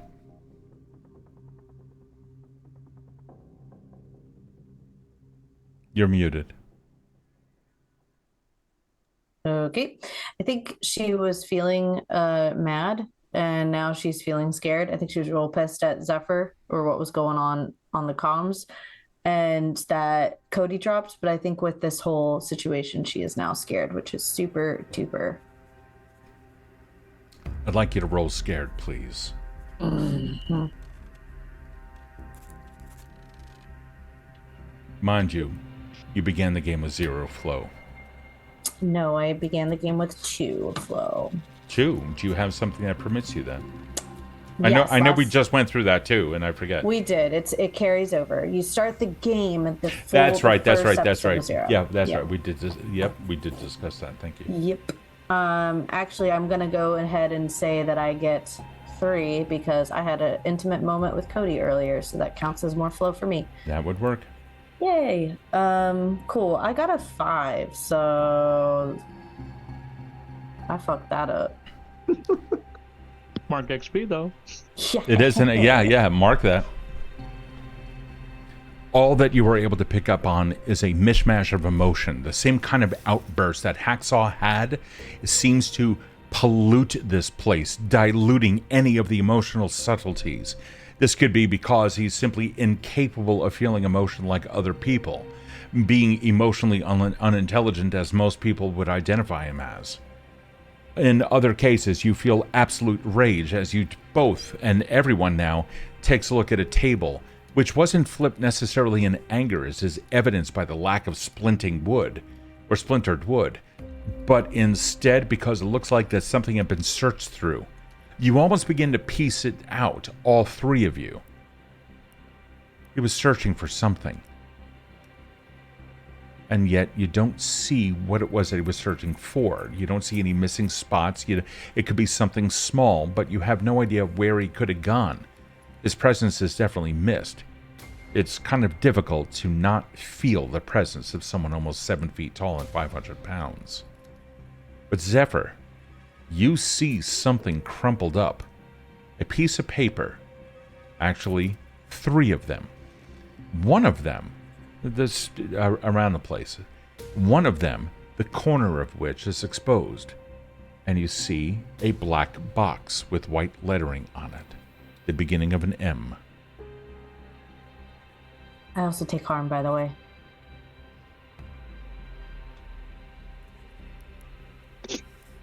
Zephyr, I've seen the poster that this thing came off of. while you take a look at that, Haven, when you go to take that harm, how does it manifest? What do we see? What do they feel? So I know that if I can't search feelings, that I either spike out whatever emotion is most prevalent in the area, or I could take it internally. And I look at Kode like in a really quick flash of like making a split-second decision, and I cannot afford to have him be more like have more emotions fill him. I'm going to say that the emotion that's prevalent in the area is one of anger.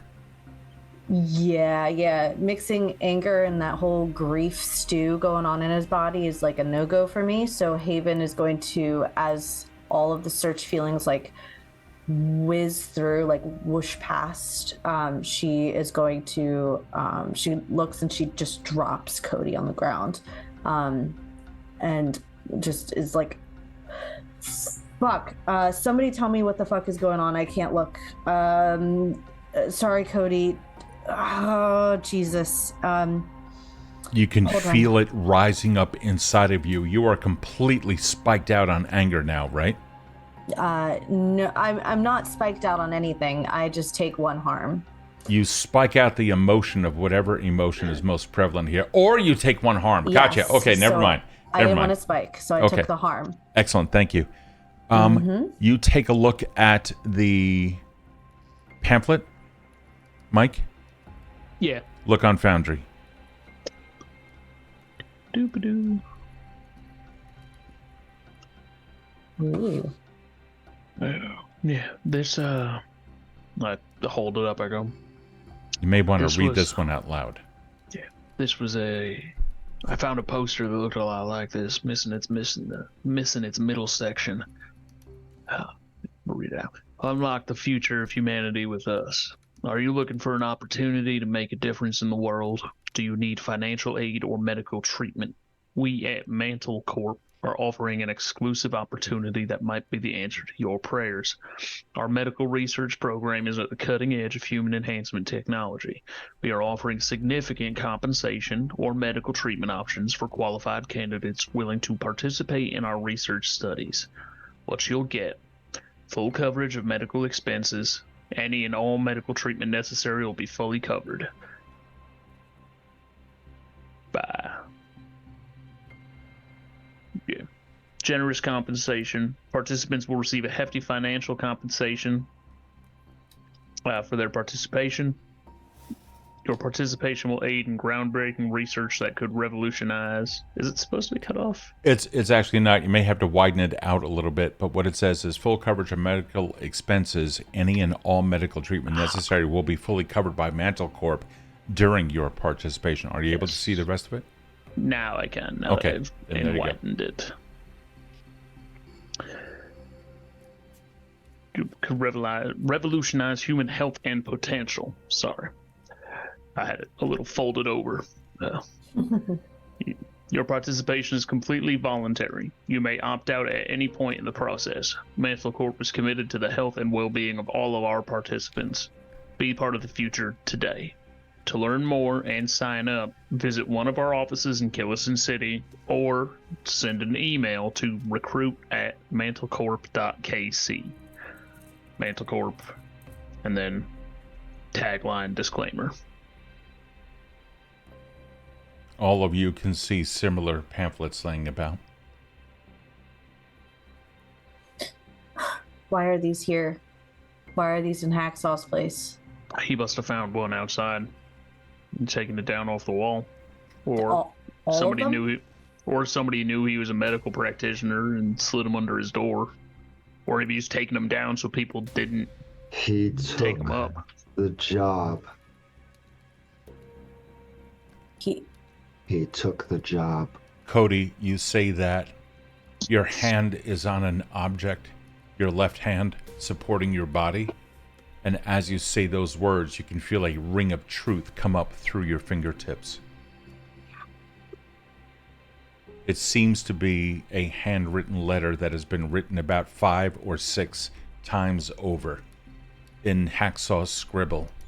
Each of the prior ones marked out. Seems like he had tried writing this over and over and over again.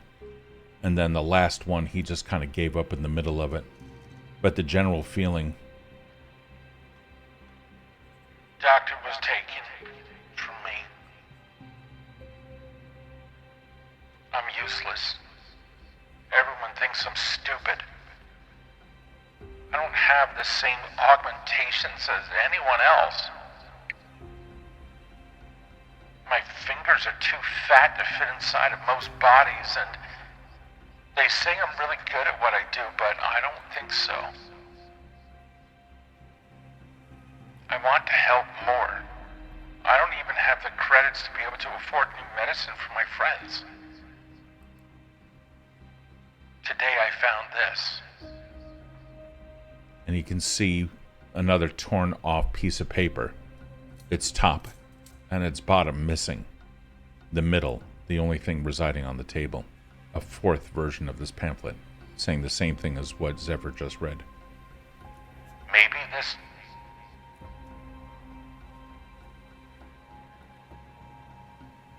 I can't let them do what they did to Mama V or Doc, and to Anon, and to everyone else. I need to show them that I can and will heal this city. I need to prove to everyone that I can do this.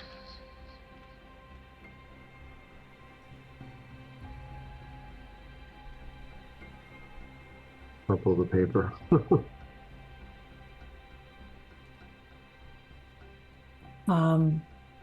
So we're gonna go get him, right? It's Yeah, so of much course. more, so much more complicated than that. It's not though. It's not. We're gonna go in and get him and bring him back. We're gonna kill Dr. Hazer. We're gonna take down Mantle. We're gonna do all of those things, but we're gonna get Amazing. Hacksaw first. He made himself a part of their shield.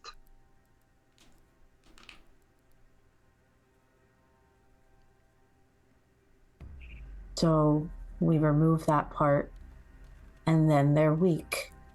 Yep. Ain't nothing made that can't be broken. Listen, I know you're completely organic, and I respect the hell out of that. But just because somebody opts for augmentations doesn't make them Listen, less human. No, it doesn't That's make not them less even what human. I'm talking about right now. I'm talking about the fact that we have to make a sacrifice in order to protect something, and then that thing already bought into what we all hate. If he's with them, he's already part of the problem. He made himself part of the problem. No, Cody. You reread his note, and it seems like he's seeking to make things right. And he can't allow Mantle to do what they have done. And then he lists the people. What? Just because, Cody, there is no way to live in this city without operating within its bounds. Hacksaw going to Mantle could be for any reason. He could be going to steal files. He could be going to plant a bomb in one of their experimentation centers. There is no ethical way to operate in Killison City if you consider every interaction with a corporation to be unethical. He knows to contact us. Does he? He does. Does he? Where were The you, call Cody? sign. Where The were call you? signs. For the past Wait, like 4 days, where were you at? doing what I needed to do to make sure we get this mission done. What you needed to do. That's what we all did. We were all selfish and stupid, doing what we needed to do. I was too busy looking after you to worry about Hacksaw. Zephyr's doing whatever the fuck he's doing and too busy to worry about Hacksaw. You are lost, Cody. You are elbows deep in the darkest shit. Too busy to worry about Hacksaw. Haven, you lost Mama V too. I know. I fucking know, Cody. And I'm trying so hard to work in your world here. But we gotta get Hacksaw. We can't punish Hacksaw. We can't let him go.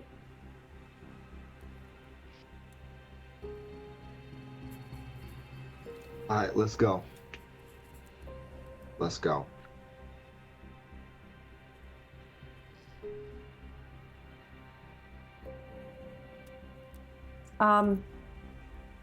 Hold on. I came here.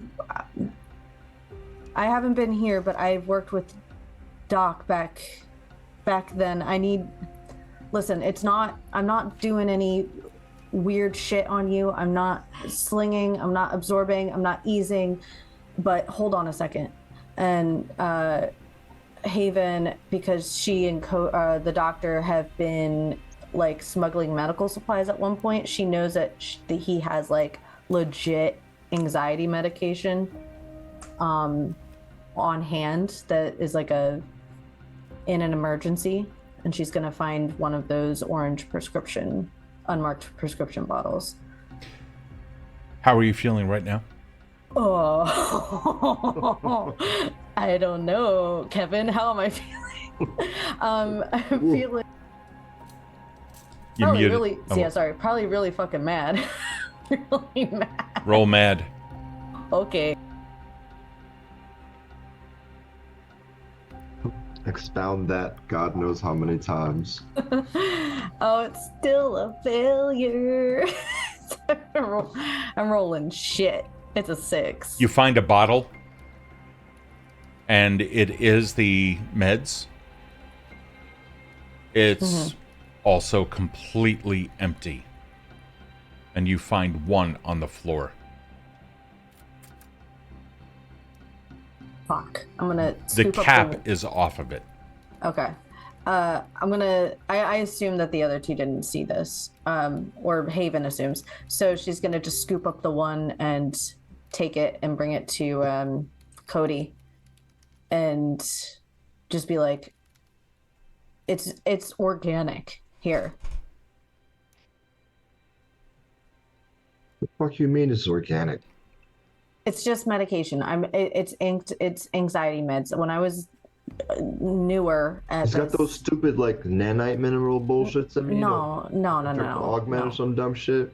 No, it's actually like it's holistic. And he throws it in. He throws it back. Okay. Listen, I won't fuck with you. All right? I need you to trust me on that. I need you to feel what you're feeling.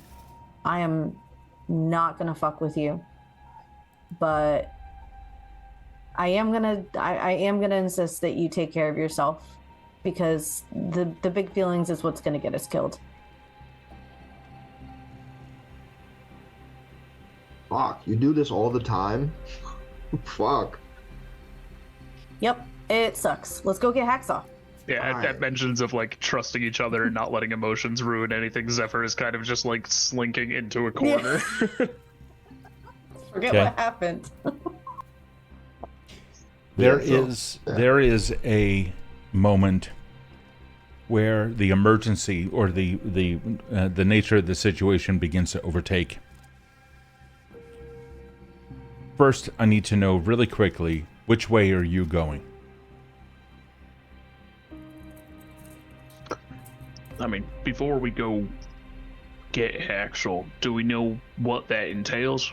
But there's a thing listed on the There's an email address, but it just says to visit one of their offices. Do we know where any of those are? Find a fucking advertising it. Maybe.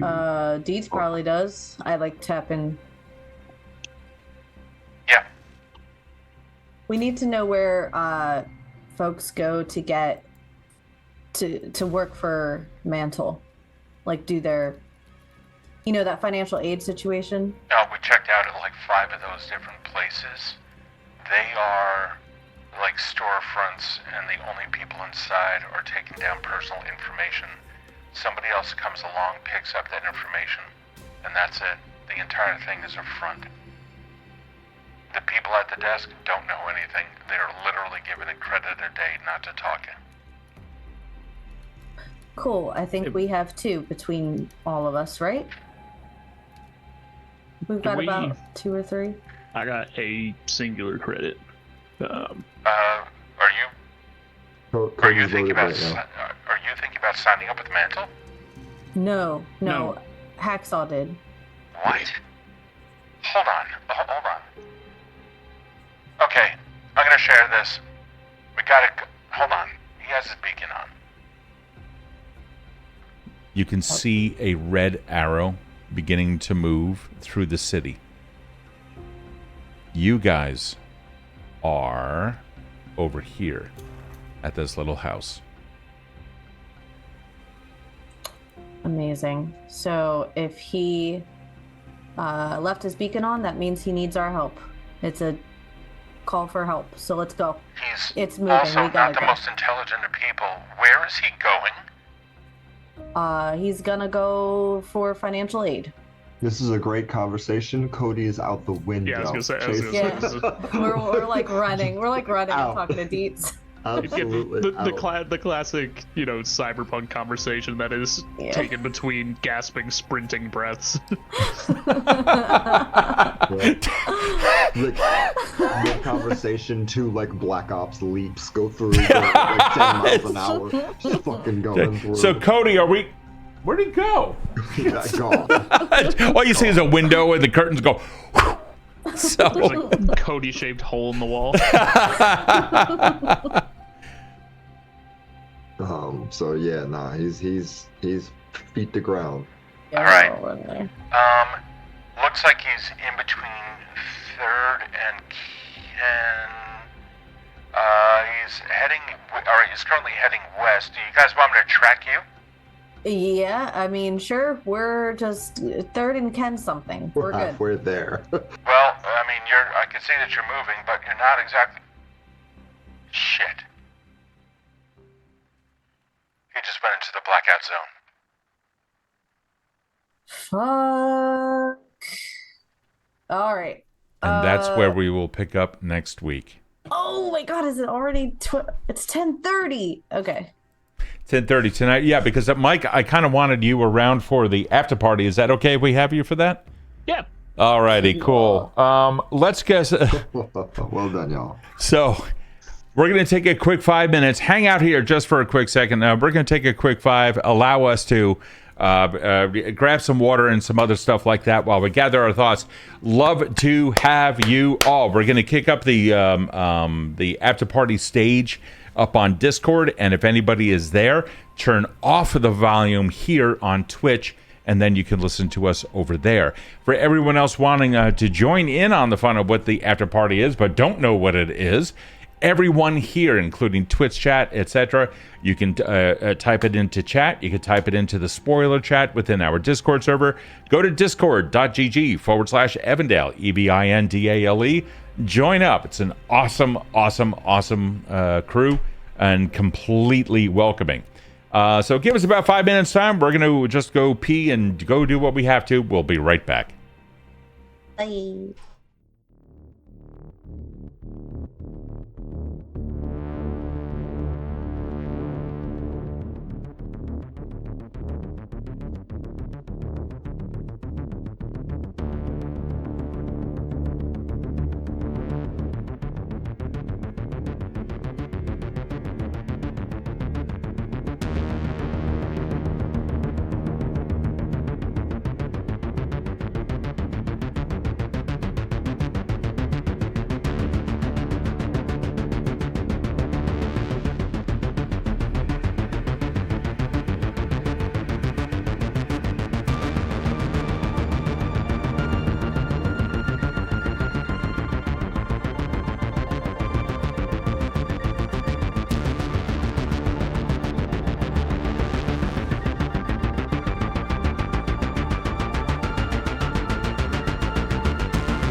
go to the after party? No, you're fine right here. Hi, guys. Welcome to the after party. What this is we now have the opportunity to talk with you. If you want to join us, you can.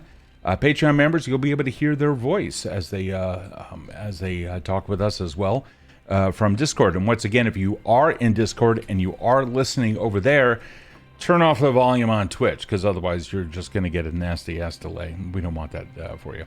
So anyway, first off, I want to say hi to Donald and Raffle and Alex. Donald, let's get you in here. Raffle, let's get you in here.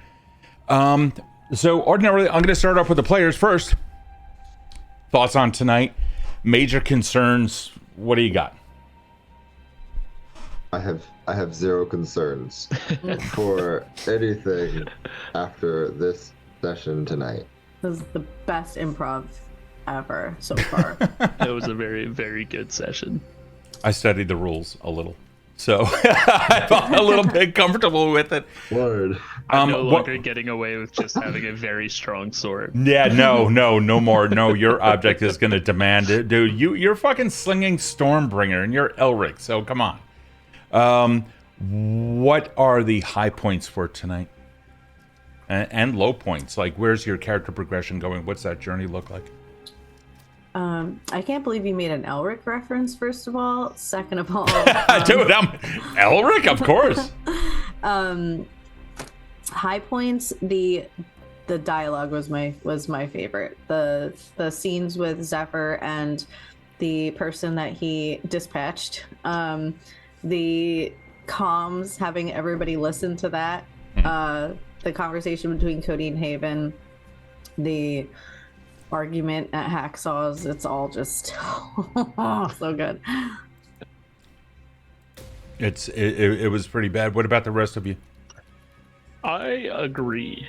I think that today's game really was about the improv and the dialogue, and I like that we have a group that can trust each other enough to have characters be mad at each other or upset with each other or distrustful, because so many times when you're playing D&D or anything with a group of people that you don't know that well, or you can't rely on them to back you up on things, you kind of just default to we are a noble band of adventuring heroes out to agree and solve things with the power of friendship. Whereas when you have a dynamic like we have in this group, you can really be we are three shitheads who are slightly less shitheads together.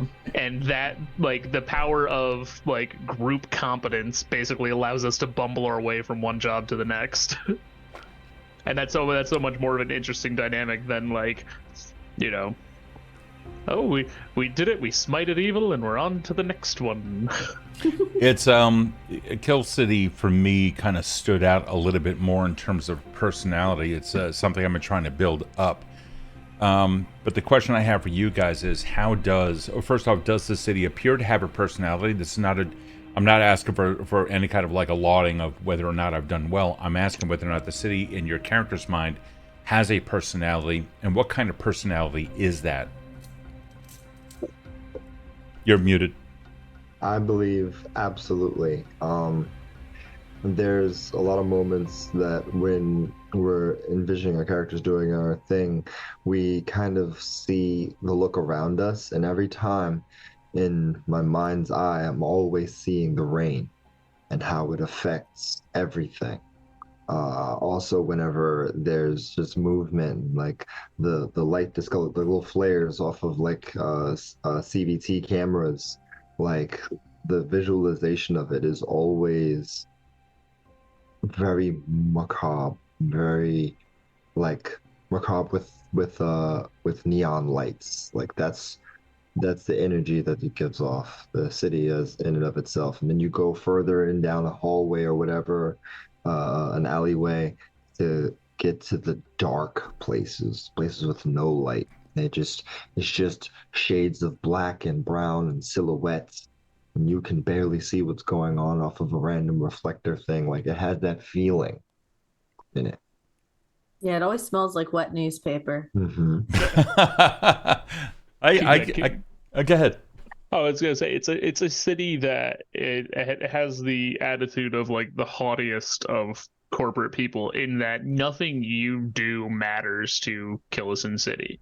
It does not. It like because there are so many cities out there that are portrayed as like an aggressive place that'll chew you up and spit you out because you're weak. Killison City does that because you're nothing. It does like it is not a city that is being cruel to you. It is a city that is cruel and you weren't cut out for it. What and how now let's talk about something much more personal, and that's really the stars of the show, which is the characters and the players that portray them. We've seen the journey of several of the characters here in the short number, like 12 episodes that we've had for this. Where do you see it going? How has the events to date impacted the character in unexpected ways for you, the player?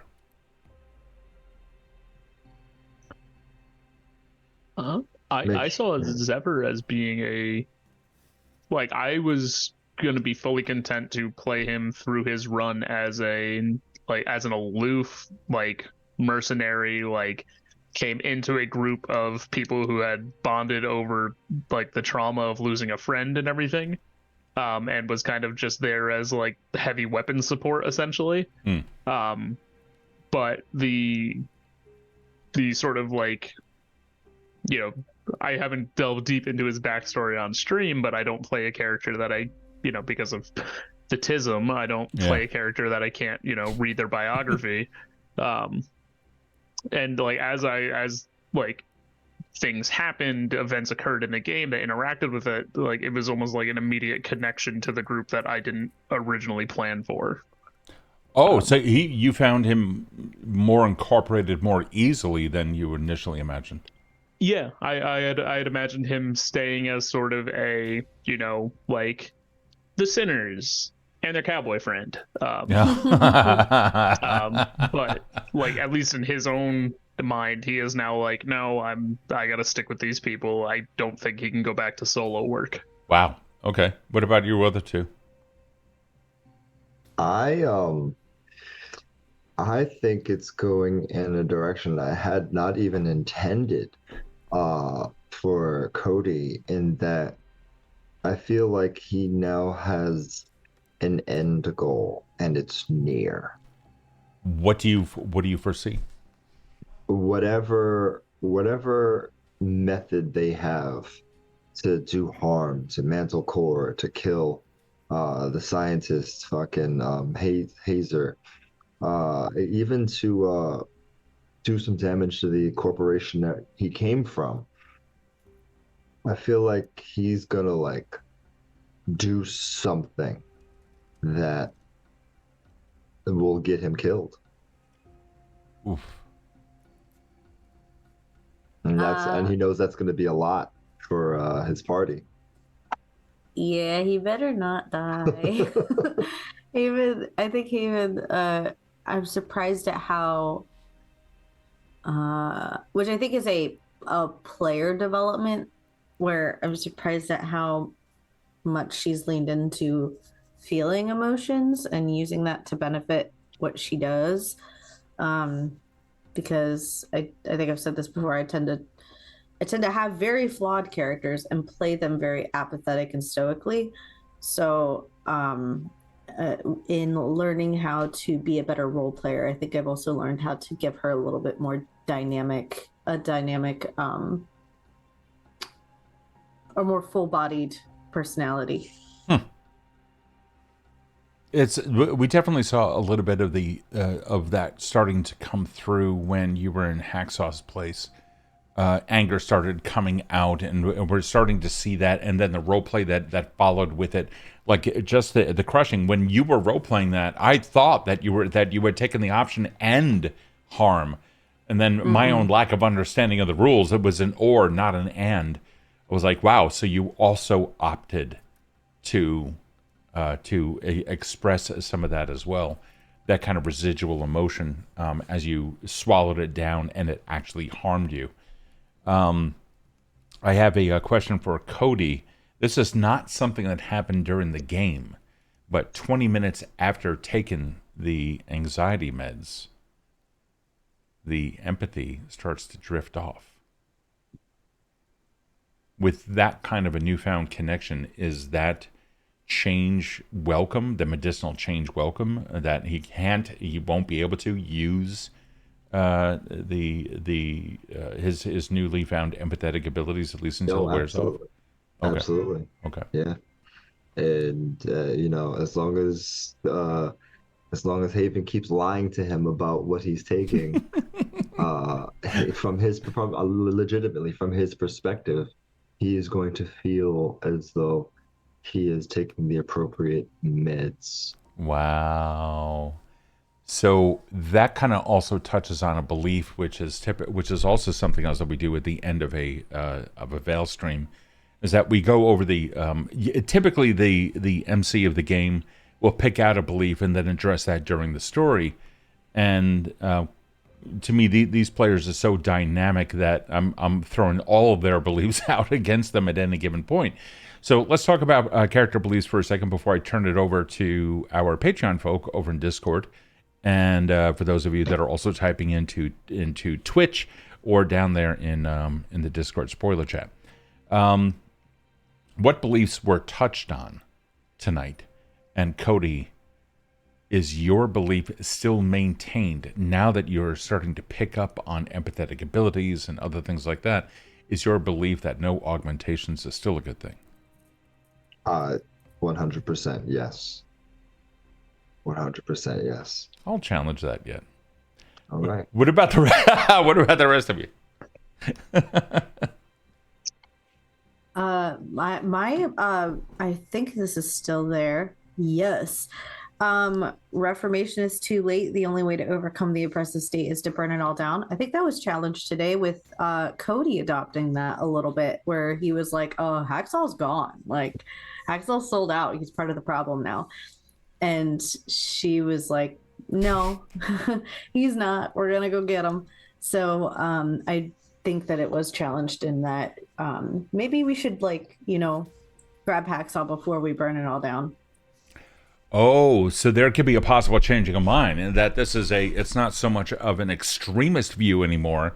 There could be mitigating circumstances or something that takes you back. Yeah, especially with Kode being very angry, because he has said some really extremist things this episode about how everybody at Mantle is like a baddie. Yep. And that the foresight on that was ridiculous. So I think now it's a little more, I think she's kind of reined it in a little bit to not stir the pot. Okay. Well, considering that belief has been challenged, is it going to affect Haven's path with that belief? There are circumstances that could.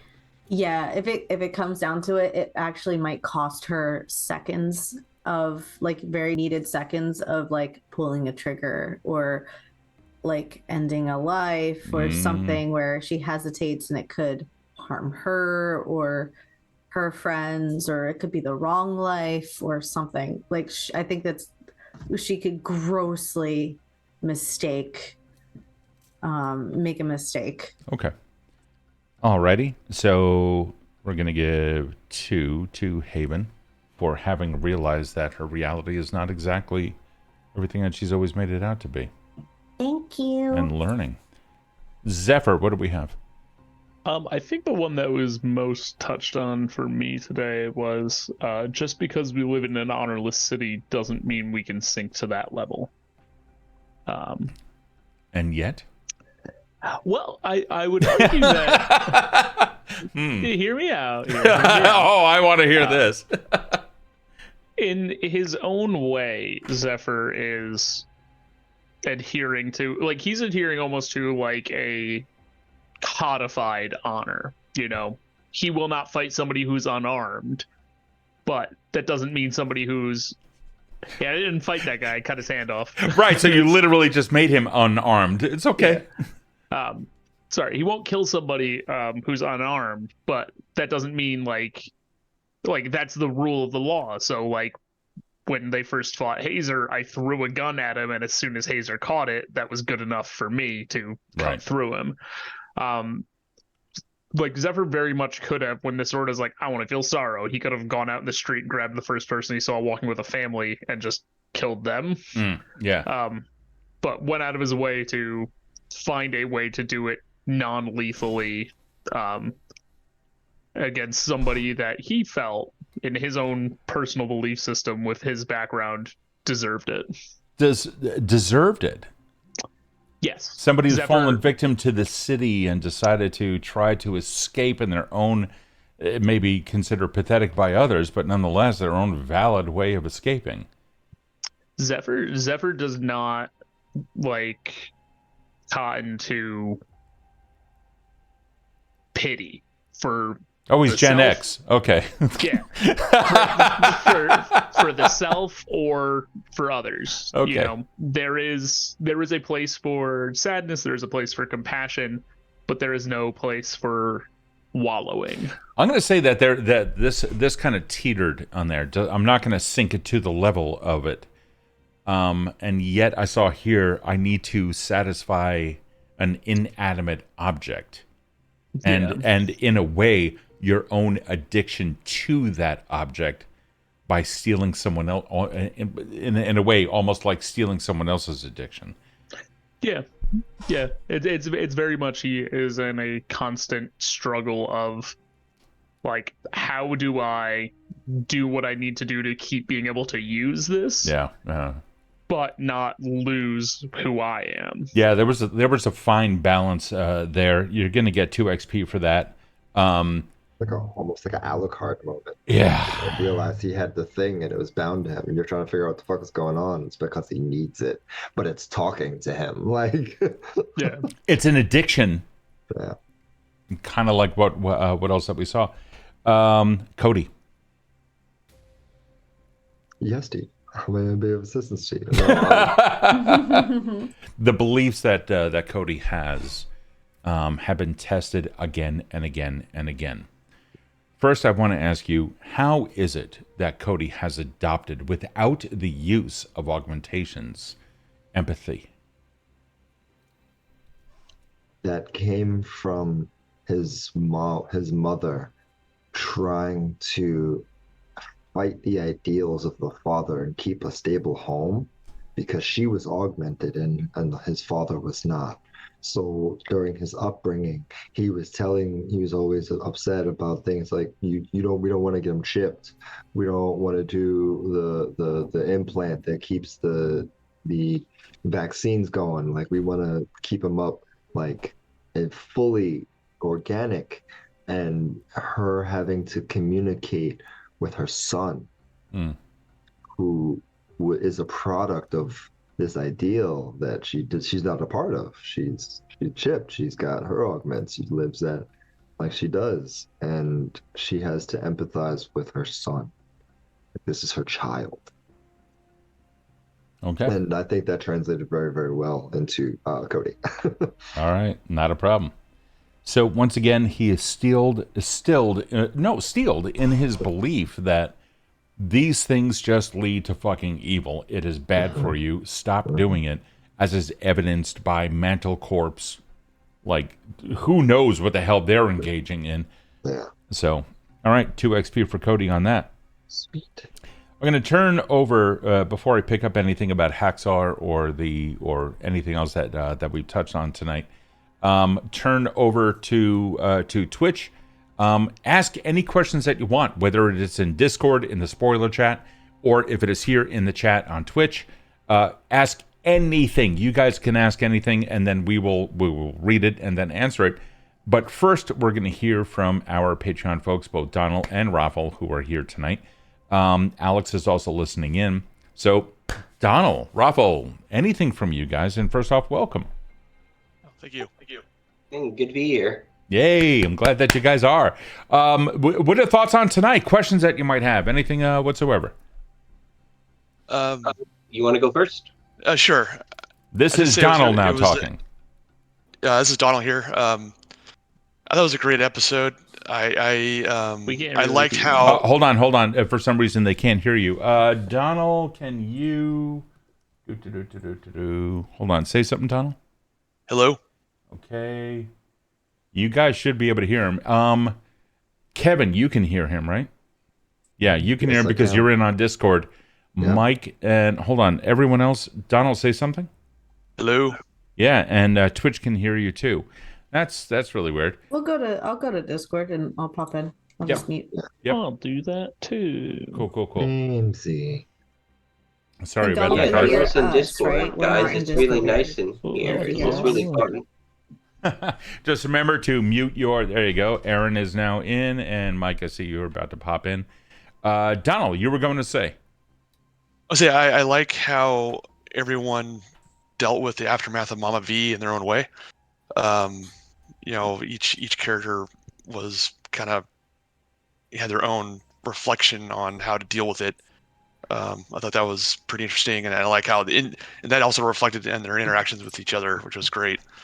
And then you could definitely feel the stress coming from Cody, and that impressed upon his friends, and the reactions, the little bit of infighting that the guys had. And I'm a little worried for Hacksaw. I know he's got a good heart, and he probably went to Mantle Corp to try to help out, and he's just probably gotten himself in trouble. Well, yeah, I'm going to ask you a question on that. So there seems to be some disagreement. Cody thinks that Hacksaw may have joined up with Mantle and is seeking something from him in exchange for payment or recognition or what have you. First, what is it that Cody is exactly feeling about Hacksaw's potential involvement, or where's that going? He thinks that he just sold out. You're muted. Oh. No, I heard you. Oh, yeah, I have both. Hold on. No. Mute. That should be better. There you go. Mute your Zoom. Yeah. Yeah, that should be better. But yeah, no, he thinks that Hacksaw sold out. He thinks that he was like, I can't get you guys killed, so what I'm gonna do is I'm gonna join them and get stuff to you that way. Like I'll be official. What was Zephyr's take on that note from Hacksaw? I think at that point Zephyr was mostly trying to just not not have the focus turned back to what had happened over comms. Okay. Because like prior to that, it was like, "Hey, meet us here. We need to talk about what just happened." And then when we got there, he was like, "Oh." It's like, "Oh, thank God! It has to do with someone else." It was almost a moment of like, Hacksaw's gone. Oh, Hacksaw's gone. Whoa. So there's a little bit of selfishness there within Zephyr. He does not want to, I guess, like, be that. Like, okay. He has a very big personality in that he is a cowboy samurai. He would much rather people be like, yeah, that's Zephyr. He's the guy with the sword who, for some reason, dresses and talks like a cowboy, and not that's Zephyr, the guy with the evil sword that makes him kill like people in alleyways. Fair. Haven, what is Haven's take on Hacksaw and his actions? And then I'm going to go back to Donald on this. Hacksaw's just a little guy. A little guy. And he's I think that he's completely innocent and he did it in earnest, and he's not selling out or anything like that. What is it specifically you think he's doing? What he said in the letter, that he's gonna try to help his friends. How? I would say I don't think he's taken enough thoughts so far ahead as to be like, he's gonna pull the wool over Mantle's eyes and be like this like guy on the inside. I think he's run out of options and he's just reaching out to somebody who can give him money and maybe make him a better doctor so that he could feel useful. Like, he's got that Thomas the Tank Engine syndrome where he just needs to feel useful. And I don't think it's a matter of like, I'm going to go spy. And I don't think that's what it is. Donald? It'd be interesting to see what the outcome is. But I think I kind of agree with Erin that I think he's just going there to try to figure out a way that he can help.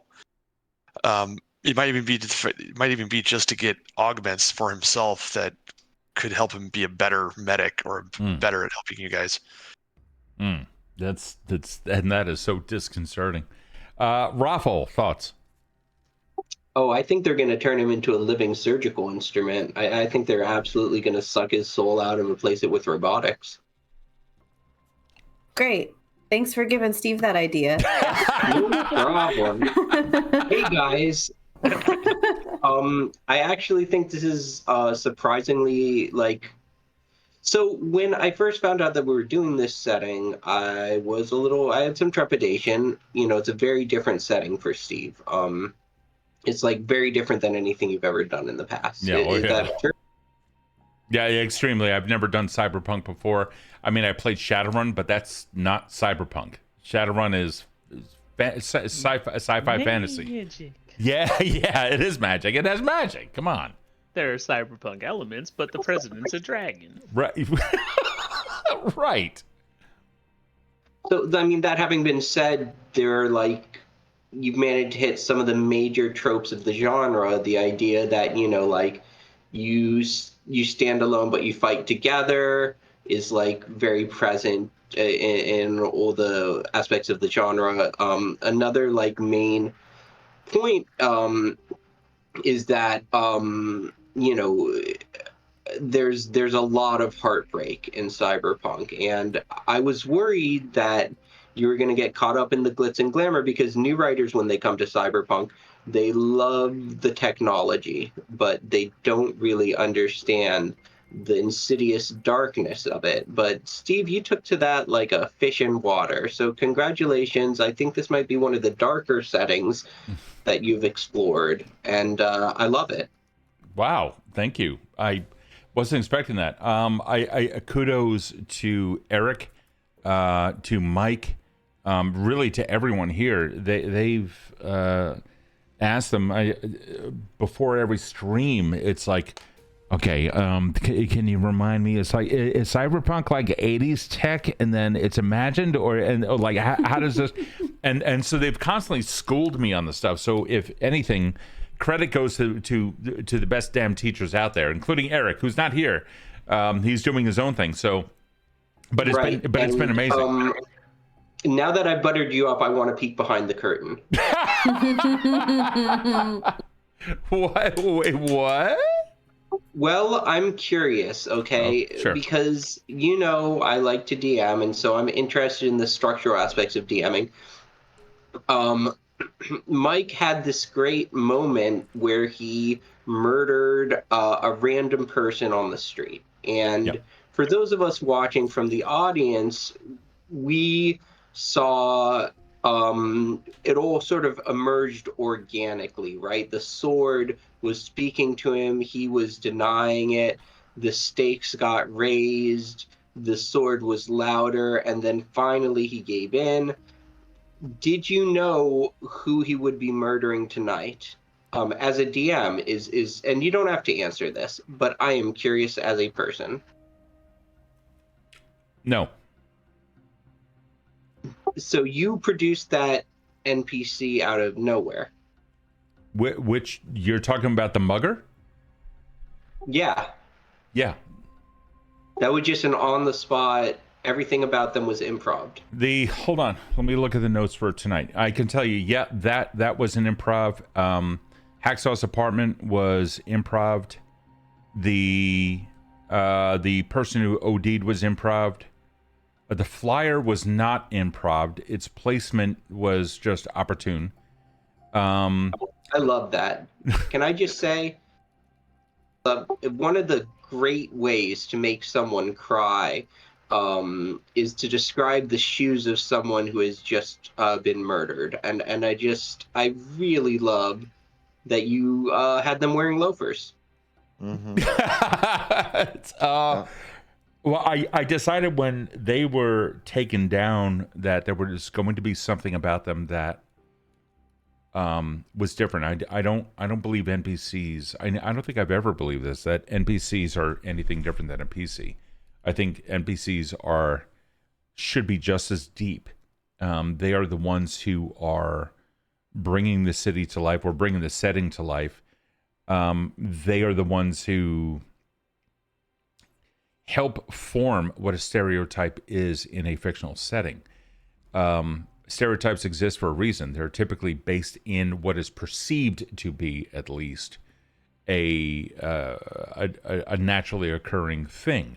It could be completely wrong, but the stereotype is typically based in a majority of common perception amongst people. And one of the things I wanted for this individual was for there to be something more. Mike, I have a quick question for you. When Zephyr was hacking a body apart, was he hacking it was the mugger's body that it was hacking apart? Yes. Okay. So there was something there. See, in hindsight, there's something there I could have had. And had it been planned, I would have included it. So now I have to find another way to deliver something. I missed it. Honestly, it was a missed opportunity. I have a question for Mike. I might have missed it, but what kind of sword is it? I'm picturing like a cavalry cutlass. It's surely like a cowboy. Oh no, it's a full-on katana. Okay. When I was making Zephyr initially, I was messaging Steve the day of, and I had been playing a ton of Metal Gear Rising: Revengeance at the time. So if you want to know what Zephyr's sword looks like, it's literally, you can look up a picture of Jetstream Sam's sword from that game. That's like 100% fully ripped from that game. Even the firing it into the quick draw. It's the coolest thing I've ever seen. Which I fucking loved. That was awesome. Just like the imagery behind that. It's the coolest thing I've ever seen on a sword. That was fucking amazing. It's just like I'm gonna be 90 years old, and my grandkids and my great grandkids are gonna be like, "Grandpappy, what's the coolest thing you ever saw?" And I'm still gonna be like, "Oh, in 2015, Sam shot a fucking sword at Raiden." And they're gonna go like, "Okay, bye," and then I'll die. Yeah, I just looked it up. It's pretty cool looking. It's the coolest. But yeah, that's basically. Not even basically. That's and a katana is very cyberpunkish. Oh yeah, there's a bizarre duality and sort of like parallels of the Old West gunslinger and the samurai. So much so that like there are so many westerns that are just remakes of samurai movies and like all that stuff. But the idea of like this code of honor for a wandering, hero who's not really a hero so much as they're like a murderer who murders for good. There's so many interesting parallels between them that I was just like, I'll mush them together in one character. Zephyr's kind of like a Ronin. Yeah, very, very much so. Like only master like that he serves is his own sense of duty and his emotions and his object. Well, yeah, and the blade itself. Yeah, the emotions, whether they come from him or the sword. Oof! Who is the real master here then? I think Zephyr would like to say that it's always him, because even when like he is feeding the sword, he is finding his way to do it. But okay. I think deep down he knows that there's going to be one day that he's going to wake up from the sword being in control and know that he's going to go have to find somebody to cut his hands off. Oh, shit. I do have another question for Kevin. Kode is not augmented, but I was wondering, is his brother augmented? His brother is augmented. And what kind of relationship does Kode have with his brother? That's a good question. I'm glad you asked. It is very minimal, and I hinted at that this game. I hinted at that in the last game, that the relationship with his brother was that of something of being left behind, because he was his younger brother, and his younger brother grew up with augments. just like his mom, who he loved a lot, and he was expected to do the thing that bought them money to survive, which was work for the corporation. So he left when he was of age to do that. And he kind of resents him for that because he stayed behind to take care of Mama V. I fucking Interesting. love that. That is awesome, man. I love the depth that you've given that character. To answer your question, Dom. Yeah, that's great. I like it. Anything else from anybody?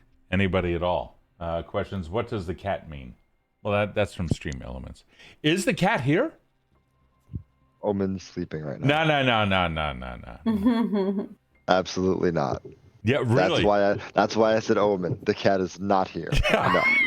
Mike, is the cat from Fallen Drift here? No. I can get my dog if you want. Aaron?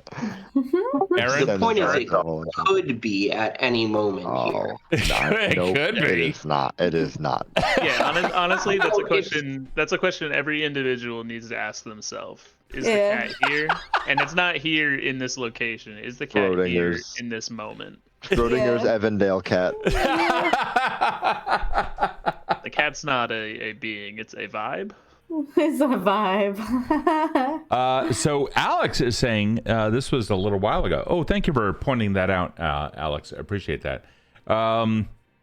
As for me, says Alex, Kilson City feels like that fat, spoiled cat who was found a mouse, which it's playing with, and occasionally falls asleep while the mouse freezes, hoping not to wake it again.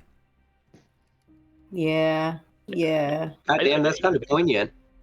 It's a very, like, it's sort of one of the things about Cyberpunk that's always appealed to me is the idea, because so many genres are, protagonist against malice and hatred and anger and all of this, like, evil in the world. But the evil in Cyberpunk doesn't come from that. It comes from just, like, an apathy and a disconnect from your common humanity. Yeah. The corporations in Cyberpunk, if it turned out that the most profitable thing to do was to feed people for free and house everybody, they'd be on it in a heartbeat. Like, they are not doing what they do because they hate you. There's no, like, Dr. Hazer isn't like, yeah, and then I'll be a fucked up robot that can go into other people's brains because I really hate that goddamn cowboy. He's doing that because he's, like, that's where the money is, We're not citizens, we're unpaid interns, essentially. Exactly. Wow. Exactly. Is it possible then in any Cyberpunk setting to find out what the BBEG's motives are simply by tracing the money? Rarely. But yes. Rarely, but yes. Especially in Cyberpunk, because it's meant to always have the viewer, the people listening to the narrator, whatever media it is, it's meant to, at the end of the story that's told, that we got to relate to, the person who's struggling, the team of people, the family going through the cyberpunk genre of, lifestyle. Like, it's the job of the genre to, at the end of it, be like, oh, it's definitely where the money is, but then not be so certain. Mm-hmm. Because whatever was the cause of the money getting to where it was had an emotion of somebody who just had too much power, or an AI that had tricked humanity into living the way they were without knowing about it. Like, that's the boss. Like Cyberpunk is specifically meant to always lead to that in some way, credits, money, whatever you want to call it, to make us think about what our lives are like, our lives, like, in real life feel like. Feels like the money, please follow the money, you'll get the big bad evil guy. In Cyberpunk, it gives you that as a cloak. Alex adds on to that, tracing the money will eventually have you run into a wall. If you're lucky, the wall won't beat you into a bloody pulp for trying to trace the money.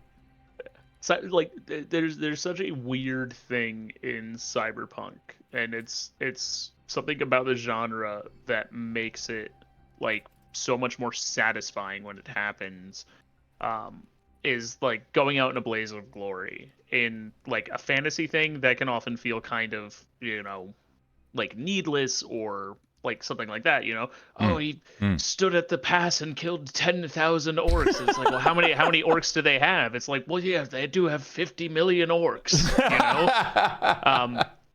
whereas in Cyberpunk, like a group of 4 fucking nobodies who managed to like put themselves on everybody's radar, very much make themselves your problem. You have to look at me, Mr. Corpo CEO. You have to look at me and say, that's a fucking problem that you can't solve.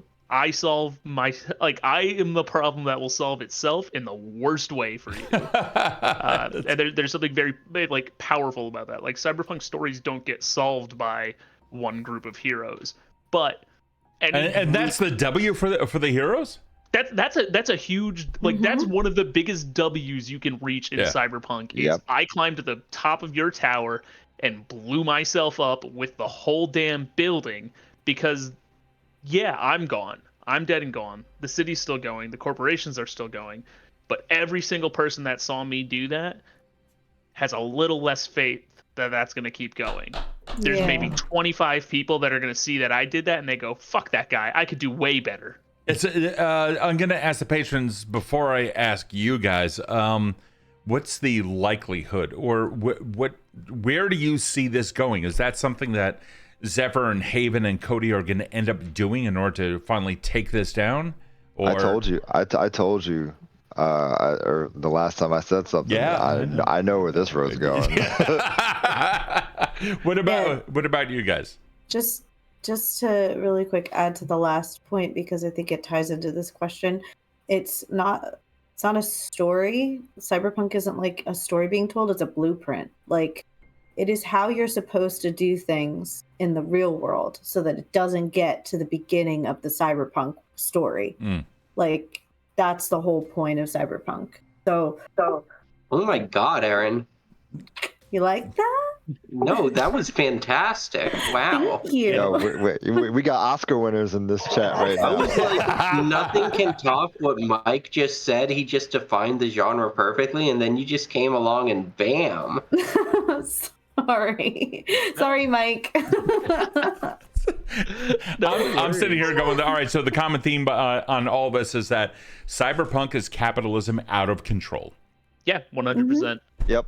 The BBG is capitalism. Cyberpunk is a logical extreme extrapolation of unchecked capitalism. It's one of the common themes in Cyberpunk, 100 years before this started, the first corporation declared extra nationality, and that was where all the problems started. When money was able to supersede law, then money becomes law, and the making of money is the driving force of all law.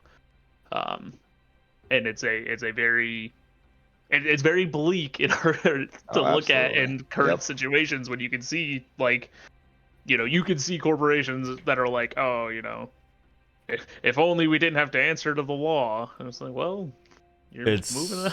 I know. So anyway, I'm going to become a political dissident in 10 years. And you'll have a sword. Which is even funnier because now you have something as presented to the viewers as the big BBEG, which is the Syndicate. The Syndicate is the entity that has allowed on this planet to exist a system that exploits the lowest individual of its community. And the funny thing is that the Syndicate, which is ultimately what runs everything in this particular thing, not in every Cyberpunk setting is there a one massive, no, usually it's a series of corporations which are all vying for power, and they're just using the citizenry as pawns. In this case, though, the Syndicate got started off by doing the very thing that Machiavelli wrote about. Created situations that nobody could solve except for it, and it came in riding on a white horse and stole trust. and instilling trust then said, see, you can't do this, but I can. And in a very narcissistic fashion, started drafting a whole bunch of problems that, in other words, it drafted solutions looking for a problem.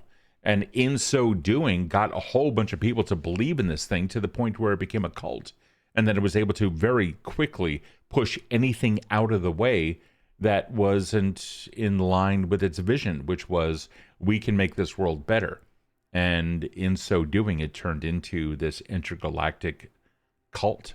No different than like Warhammer 40K or other things like that. So I definitely borrowed from that. You don't want to start talking about Warhammer 40K? I gotta go to bed. Me and Kevin, we'll just talk about Warhammer if you want. Necrons. I literally Necrons. said Warhammer 40K, and I heard Gabby yelling at me from the other room. So Not now. There needs to be a tomorrow. All right. Mike, have a fantastic night. We'll see you later, buddy. Take care. Good night, everybody. Good night. Okay. Good night. So I'm going to turn back over to the patients before we wrap this up for tonight. Donald, Raffle, or anyone else in chat, whether it is on Twitch or in Discord, last words of the night. You're talking earlier about, where do they see this going? I could see them stopping Hazer, doing what they need to do. The people figure it out, and then they save what people they can. But then right afterwards, this other corpo guy just walks in, everything gets boxed up from the warehouse, and it just disappears. And you're not sure what happened. Oh, dude, that's like the end of Indiana Jones when the what the fuck is it? The Ark of the Covenant. When they zoom out and the Ark is there in a box. Yeah. Slowly burning a hole in the middle of this endless warehouse. Shit's gonna continue. Yeah, exactly. But they finish the story and they've helped people, but they might even get a thank you, and the guy gives you a card or something. That's it. All right, yeah, that might be true. Raffle, anything else, my friend? Oh man, what makes that scene work though is the right before they go, we have top men looking into it. Top men, and then you see the warehouse, man. Right. The top men, and it's like, oh yeah. Yeah. No, I got nothing, man. That was a good adventure. Really like the players. Okay, yeah, there was one last thing. See, I was worried about how isolating and alienating Cyberpunk can be, and especially if you have inexperienced players, especially inexperienced in that setting, they can all go off in their own directions really easily. Yeah. That was not a problem. Like, that's not a problem at all that I'm worried about anymore. This was, like Mike said, this was a real come-together moment for his character. And that was, like, the last sort of danger factor in whether the party was actually going to coalesce into actual relationships. And, yeah, now we're seeing it. So good job, players. Good job, Steve. I enjoyed. Thank you. It's been a trip so far. These guys are just absolutely fucking amazing and know what to do. But a lot of that honestly comes, seriously, Kev, because a lot of that really comes from the notion of, like, I came into this really not knowing anything, and then you guys were really instrumental in making this what it is. You provided me with the story kind of tools, and then I took it from there. But even then, I can, how many, here's the reality of it. Like, Raffle, you asked me before, like, did you just think of that? I just think of a lot of things. What they hit on, however, is the thing that then receives the attention.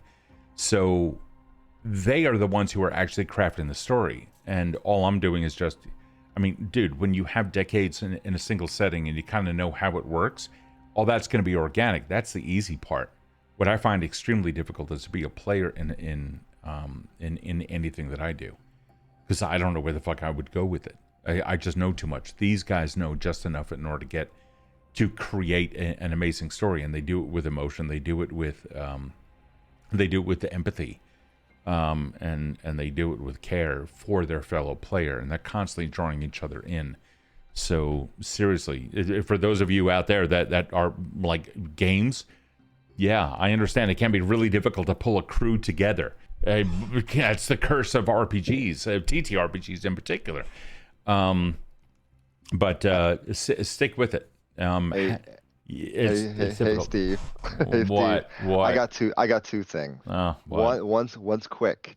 I have a fucking idea for you that you're going to love for something I would like to integrate into the Evandale universe that I think would go well. Okay. For the Eighth Age, nothing to do with that. Eighth Age. Oh, for like Dawn of Hope. Yeah. We'll talk later.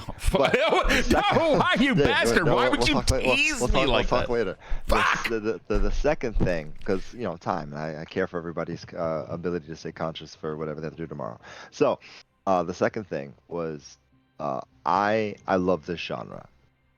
I love this genre, and I got to express that tonight in the way an out-of-place character that would definitely exist in this setting, in the way that they experience it, that everybody watching could relate to, and I could like live. I could kind of like live through the understanding of this is a world that is obviously going to be beyond me, but because my ideals were to stay true to what it is to be a human being in the first place. But I had that revelation that I was playing what I loved when I was talking to Erin. When Kode and Haven were talking, and she was fucking being a hardened sinner, just like he was. They were both like really really good but low tier like sinners. When she was talking and she was trying to get me to figure out what's going on and get the drugs in my system, I had that moment where no matter what genre it was, I connected with another person, and I said, and it came out of nowhere when I said it which was wild, but I was like, "You lost Mama V too." Yeah. When I said that was off the jump. Like I had no idea I was gonna say that because I was so in the character, and I saw Erin get like a shot with that, and then fucking own in and snipe that very real fucking connection. Like between characters, not even between players, between characters. Like I want, like I said it, I was saying it throughout the chat. I was like, I want a copy of this fucking episode forever. Dude, it's a VOD. I'll send you out the MP4. To be like Vox Machina. Like I want to see this animated. Like I want to see this. I want to see this scene, this whole episode. Oh. I want to see in like animation of our characters. Like I would love to see that. It's a couple of comments, by the way, over in chat. Kevin, oh God, yeah, the RP from you guys tonight. Jesus Christ. Okay. So Kevin will understand this. In Cyberpunk 20 blah blah,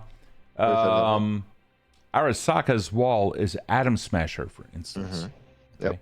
And then Raffle is saying that Mike was absolutely on it in the Cyberpunk description of the genre. Donald said, "Great job, thank you, buddy. Really, really appreciate that." Alex also tossing out, "Congratulations, you stopped Hazer." Guy in the back looking at the research he's done. Well, we could work with this. Needs better PR, but we could use this. So yeah, the grind of the machine just continues. It never fucking stops. Donald wants to know, or excuse me, states, it is Cody's brother who is the corpo agent that picks up all the remnants from Hazer and takes it to the warehouse. That's a whole nother fucking episode. In the aftermath of it all. Alex says, yes, the research is secured. Raffle saying, look at him doing the nerd divergent happy hands. Kevin, you are loved. Who, was that me or him doing? Which one was doing the nerd spicy? It was me. That was you. Yeah, we're all nerd spicy here. Welcome. We are our own pensies. We're neuropensies. If anybody gets that. Raffle, if you don't get that fucking reference. Pensies. Neuro what? Neuropensi. Neurospicy. Oh my god. What is Pensi? You know what? Explain it to me later. It's a company that creates spice mixes. Moving on. Okay. Yeah, never mind. And then Donald tying it all up with the research is filed under Project Mind Haze. Donald, thank you for that. Okay. You're welcome. I'm going to take that note. Donald, you can't be saying shit like that anymore. All right, guys. So, quick little announcement for everyone here. The Evandale channels can be streaming now 3 times a week on Mondays, Wednesdays, and Thursdays. Currently streaming on Monday with Erin down here. Erin, my laundry, is branching out a Leshy's Tale. We're currently on episode 8, 7, something like that. A little Leshy out to save the world. It is high fantasy for those of you that are Evandale fans. Third Age. So that's the expansion of empires and how it actually affects the natural world. So what would happen if a Leshy wanted to stop all of that? Well, that's what that campaign is about. That starts up at 8 p.m. Eastern. Also, in about 3 weeks' time, we're going to start off a brand new Pathfinder 2e Dark Fantasy campaign on Thursday evenings around the 8 o'clock hour. Time to be determined. And with that, we're going to see some people here in the stream. Raffle, you happen to be one of those people that's going to be joining us in that game. And I'm so thankful that you're able to join us. I have played with you previously. And I really look forward to it. But there are going to be 3 others as well. Woodsy by name, Erin as well, and Kevin Mavis is going to be having his return to the world of Evandale as well. But the cool thing about this particular campaign is that while there is a synopsis of it, it's like a brief little one-word synopsis of it on the Evandale Discord, it is also going to be open to guest players as well, who will be coming in throughout the various adventures of 4 who were seeking the ancient world's secrets. So that's going to be happening in about 3 weeks' time, starting up with the game 0 with character creation, and then going on from there into a brand new long-term campaign here on this channel. So, guys, thank you so much for hanging out with us tonight. I look forward to seeing you in some of those other games as well, contributing with like all sorts of awesome conversation and questions and other stuff like that, because it's true. Some of the shit that happens in this world is because of you, like Project Mind Haze. Mm-hmm. So, yeah, you can blame Donald for that one. Thanks, Donald. Thanks, Donald. Anytime. Glad I could help. All right, everyone, have an absolutely fantastic night. Stay adorable. Any last words, players, to those people watching and stuff? Last word. Last word. Okay, cool. All right, everyone. We'll see you guys later. Have a fantastic night. Stay adorable. Bye.